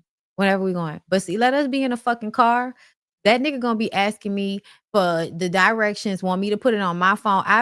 He would piss me off with that shit. I'd be like, nah, nigga, put the shit in your phone and figure out how to get there on your goddamn own. Stop asking me. You aggravating the fuck out of me. Okay? Okay? You just want me to drive and I don't want to drive. You gonna drive, nigga. So figure it out. Okay? Yeah, exactly. He did provide that level. So if you're getting questions from him, it might be. But now, when we be out of town together, I absolutely can just kind of like close my eyes and follow him. Absolutely. Or like, you know, in sex, I can just, you know, let you do your thing or whatever. But, you know, or I'll be more submissive, but I'm not like relinquishing control in every aspect of my life. I think a lot of the times, because people don't have any like historical context for these things that they call traditional, they don't recognize that these were kinks. Do y'all know these gender roles really started from the diplomats, the rich people, the, you know, whatever the fuck they call the noblemen and all of that? The people that were rich were able to act out these kinks of women, you know, being so submissive, but it was a kink. It was actually something that was performed in front of other people as a joke, and people knew it was a joke, but it was something that only the rich could do. It was a way the rich were able to like show their wealth, but it was actually being done like in a funny way, not taken seriously. Fast forward to now, something that started out as a joke is now being taken serious to the point that women feel like they're not feminine if they're not being dumb, and men aren't real men if they aren't carrying unnecessary financial, physical loads and shit that they really aren't meant to bear. Some of you niggas are supposed to be house dads, and you should be. That she's not feeling safe with you, 100%. and she doesn't trust your decision But making. yes, ma'am. Yeah. I don't got nothing to say. I thought I didn't know it was over. I mean, I'm having a great time. I am too. I just don't like We know you enjoy arguing with women. get stuck in another. Okay. You know what I mean? Yeah. Because we drive all these sub points to death. In the growth of becoming a better leader, though, I feel like that in that process, sometimes when a woman is like she don't trust you, Yeah. I feel like that's valid because you're in the journey of becoming it. So I don't disagree with you. I'm just saying okay. he's on his way to becoming a better leader. He makes mistakes, and she's right to question it. But yeah, I do agree. Like she don't trust it because, like you say, He like might be we've feeling- been up the street 5 times and you mess up every time. Exactly. You get what I'm If you saying? mess He up, might be feeling a touch unsafe. what if you mess up multiple times, but after you mess up, you come out better than you were before you He messed about up? to tell That's on what I'm him. talking about. Yeah. That's the goal. That's the goal. Yep. Go on. What, Take us but home. if that happens, Can he finish his I'm sorry. something? no, but if that, I'm saying if that happens, then and then she just get tired of you messing up. But there's evidence that you come out better after the person messes up. Like if you go through a rough patch, like even in a relationship, you go through a rough patch Yeah. and y'all come out better Mhm. after you get through the rough patch. But you keep going through rough patches. Right. And she gets sick of that, going through the rough patches. So you're But we not coming getting out better. better. We are coming out better. You But said you're sick of going through the rough patches. I'm sick of you He's going coming out a through the little rough bit patches. better. No, That's a what lot he's better. saying. A lot He's better. saying like We That's go what he's from saying. one point. I'm getting better, but we keep. So let me tell you how this is true. In actual relationships and long-term relationships, you go through cycles. Life is all cycles, right? But you go through cycles. However, the cycle is things are exciting, things are great, things get boring, things get bad, things get sad. We having a hard time. We reconnect again. Things are good, things are loving. Then we go through this cycle all over again. Just because it's a cycle doesn't mean it's a bad one. We all go through ups and downs in relationships. The problem is when y'all assign abuse to that same cyclical rhythm. No. No, it's a cycle, but it's a cycle of abuse. Keep getting in the same rough patch. Yeah. We are, but it's a little less bad than it was the last time. No, Got a little bit it's better. not No, I bad. think he's No, we saying come out different better. rough patches. Like we Oh, come out no, I thought different you rough were saying the patches. same I rough thought you patch. said the same No, rough patch. different rough patches. Different rough patches. and then you get better. Yeah. Yeah. But I'm sick of Okay. going through these rough patches. If we're talking about different rough patches. If we're talking about- if we're talking about, the like- exact same problem, because I thought that's what you were saying. That's what like, it sounded like you were saying. I have this exact same problem, but I just did not understand. Yeah, And I don't understand. I don't understand how you can have the same problem and come out better, but have the same problem. So over and over, it's like trying to fix a bridge or a chair or something where you have to, it's like a weight bearing item. And so it needs to be reinforced, but you don't know if it's broken until you sit on it and it cracks a little bit. Then you reinforce it some more. But eventually, Right. So you're not solving the problem. but you will eventually if you just keep reinforcing. You add more planks or whatever it is. Right. So that's what I thought he was saying. Right. So that's why I was like, no, that makes sense. Even if it is the same problem, if you're slowly improving, that's fine. I feel like what he kept saying was that we keep solving the same problem and going back to the same problem. And I don't understand that. It makes me, even if it wasn't what we're getting ready to say, like just any problem, it's not resolved it. And we're not getting better. Like, it makes no sense to me. Okay. The same exact issue. What's happening? It's the same issue happening over again, but you come out better. How? What's better? All right, yeah, I All right, got let me- it. let me- You're in trouble. Scenario, Let me- nigga. let me- let me- Give me the scenario. I keep losing my job, but I get a better job that makes more money every time. If you lose it, what does it matter? Then Get him the outta job here. gets better. Get him out of here. No, Nope. no. He keeps losing his job, but he keeps. Why after do the you job keep get losing your lost, job? I get a better job. Yeah, but you And it's can't not- keep it. And it's not even losing the job. I can't. Oh, I got fired because they were mistreating me. Hello can't relate. This nigga was working at the same job because he got stability. But no, what's funny? She's funny. Like when she just yelled out, like, but you can't keep the job. Like, so it's like this. No, bro. Let me tell you something. So like in the news business, they'll tell you only stay at a station for 2 to 3 years and then move on. Don't stay at no station too long. That's, in order to actually build your career up, you have to keep moving so that you could build the resume that will get you the big bucks. That's the only way to continue to like grow the amount of money you make, is to keep moving. Because if you stay somewhere long enough, they're going to try to find a way to cap how much you make in order to stop your growth in some type of way. So you have to keep moving from job to job. That's not the same thing as somebody that is quitting jobs, getting fired from jobs because they decided they didn't want to do it that day. They decide one day they don't give a fuck. So they're going to be reckless about how they handle the job. And so they end up getting let go. And then they can go and find another job because the last job was a good job. But if you have a pattern of losing jobs, getting fired, it is because you are unstable. That is not the same thing as somebody moving from job to job because it is advantageous for their career. You get a better one. No, I get what you say, bro. I do. You get a better one after that. But I do get This nigga think he's smart. This nigga in a black, he think he's so smart because each time he come with a scenario, it's from his personal life that I feel like he's done enough research on that he can try to like make it seem like it's another situation that's valid. But that's not his situation. Your situation is you kept fucking up. That's what your situation is.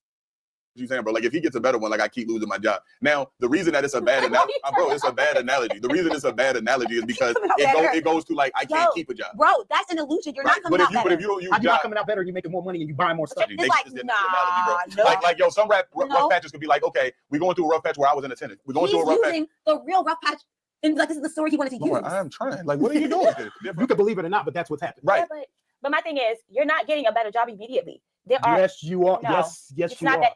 Are you leaving the job for a better job? Sometimes I said am. I'm No, losing. you said you're losing. You said Sometimes I losing leave your job. it. No, it's different situations. Sometimes If I you're lose it, leaving a job, sometimes I get if fired. you have another job lined up, that's better. Okay, That's but not talking about a problem. That's not a problem. That's not a problem. But if you're coming to me and you're like, I lost my job again, and then in 5 weeks, after being in struggle for 5 weeks because we're missing your income, you say, oh, but I got another job making $20,000 more. And I'm like, yes. And then you're like, oh, 5 weeks later, I lost it. Baby, It ain't 5 weeks. That's what I'm saying. It ain't gonna be no 5 weeks. I feel what you're saying because it's like no, it's the opposite of stability, which is what they both said they were. Like we're unstable. This is not secure. Yeah, we're unstable. I am not secure. Well, bro, I think that the job analogy is what throws it. I think that we all go. It could be a rough patch that we go through a lot. Like yeah, I like I like no, because I got another analogy. Let's say it's the girl, because you said being sexy is important. It's the girl. She's trying to lose weight, right? She always does a little good. She get a little 10 pounds down, then she get confident and she start eating again. Then she gain it right back, maybe plus a couple pounds. She's over and over and over again. What's the problem? I think she's a problem. Yeah, you lose your job, you're the problem. And the problem with the story that you told, what happens if you go out and come? You think getting a better job, it gives you the illusion that you're improving. But the fact that you keep losing your job means that you haven't fixed the real problem. Yes, you're right. Which is you, or whoever it is in this scenario. I'm not gonna let this happen. Listen, I'm gonna use a different analogy. It's different when he says going through the same rest patches, like weight. Different things like that. Job, I gotta go with the girls on this one because of that analogy. But I do get your overall premise, which is you keep going through the rough patches, but I come out better. And that could be it's like, okay, I wasn't as romantic, I wasn't as attentive, I wasn't that thing. And we went through a rough patch where I wasn't as attentive, but I came out better. Okay, then I went down again and I came up again. I went up and down in these situations, but I came out better every time. Yeah, because better means we're improving. He improving, but he goes through ups and relationships are ups and downs. Yeah. No, we're done. All right, guys, thank you so much for joining us for the My Delusional podcast. So then we have to have them back. Oh, maybe not. Bye, guys. I cannot. I need to hear what everyone thinks about this entire episode. Yeah. Honestly, there are a lot of good conversations. We had a lot of good conversations. And you know what? Everything wasn't bad about this episode. It wasn't bad. There was some chaos. There were some disagreements, but I think everybody in this episode made really good points at different times. Yep. Yeah. I don't. I don't. I think this was an example of niggas trying to keep the lie alive. I hope y'all enjoyed the breakdown of that problematic podcast.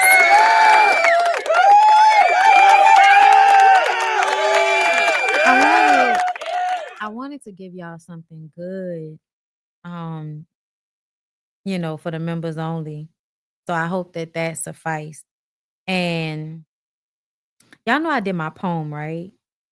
And I know I feel like I need to start reading my poetry. So I'm going to try to see if I can read this right quick before I go. The poem that was inspired by me watching Cree Summer on Shan Booty podcast. It's just called a poem, inspired by Cree Summer Franks. I kept trying to figure out what I missed because I knew it wasn't you. The way you made me cringe, the way you left me hanging, The way you made me question the smallest of things about myself made it clear to me that it was not you that I missed. And then from an elder woman's experience, I find the words for the feeling. It was the way I saw myself reflected in your eyes, the way you looked intoxicated, and the way you sounded, and the way you held me as if your arms would not allow you to let me go. That is what I missed. A mirror back to myself with motions and words and feelings, with hands and mouths that do not belong to me. To see self-reflected back as the drug that I can be, as the medicine that I can be. It's what I miss most about my time with you.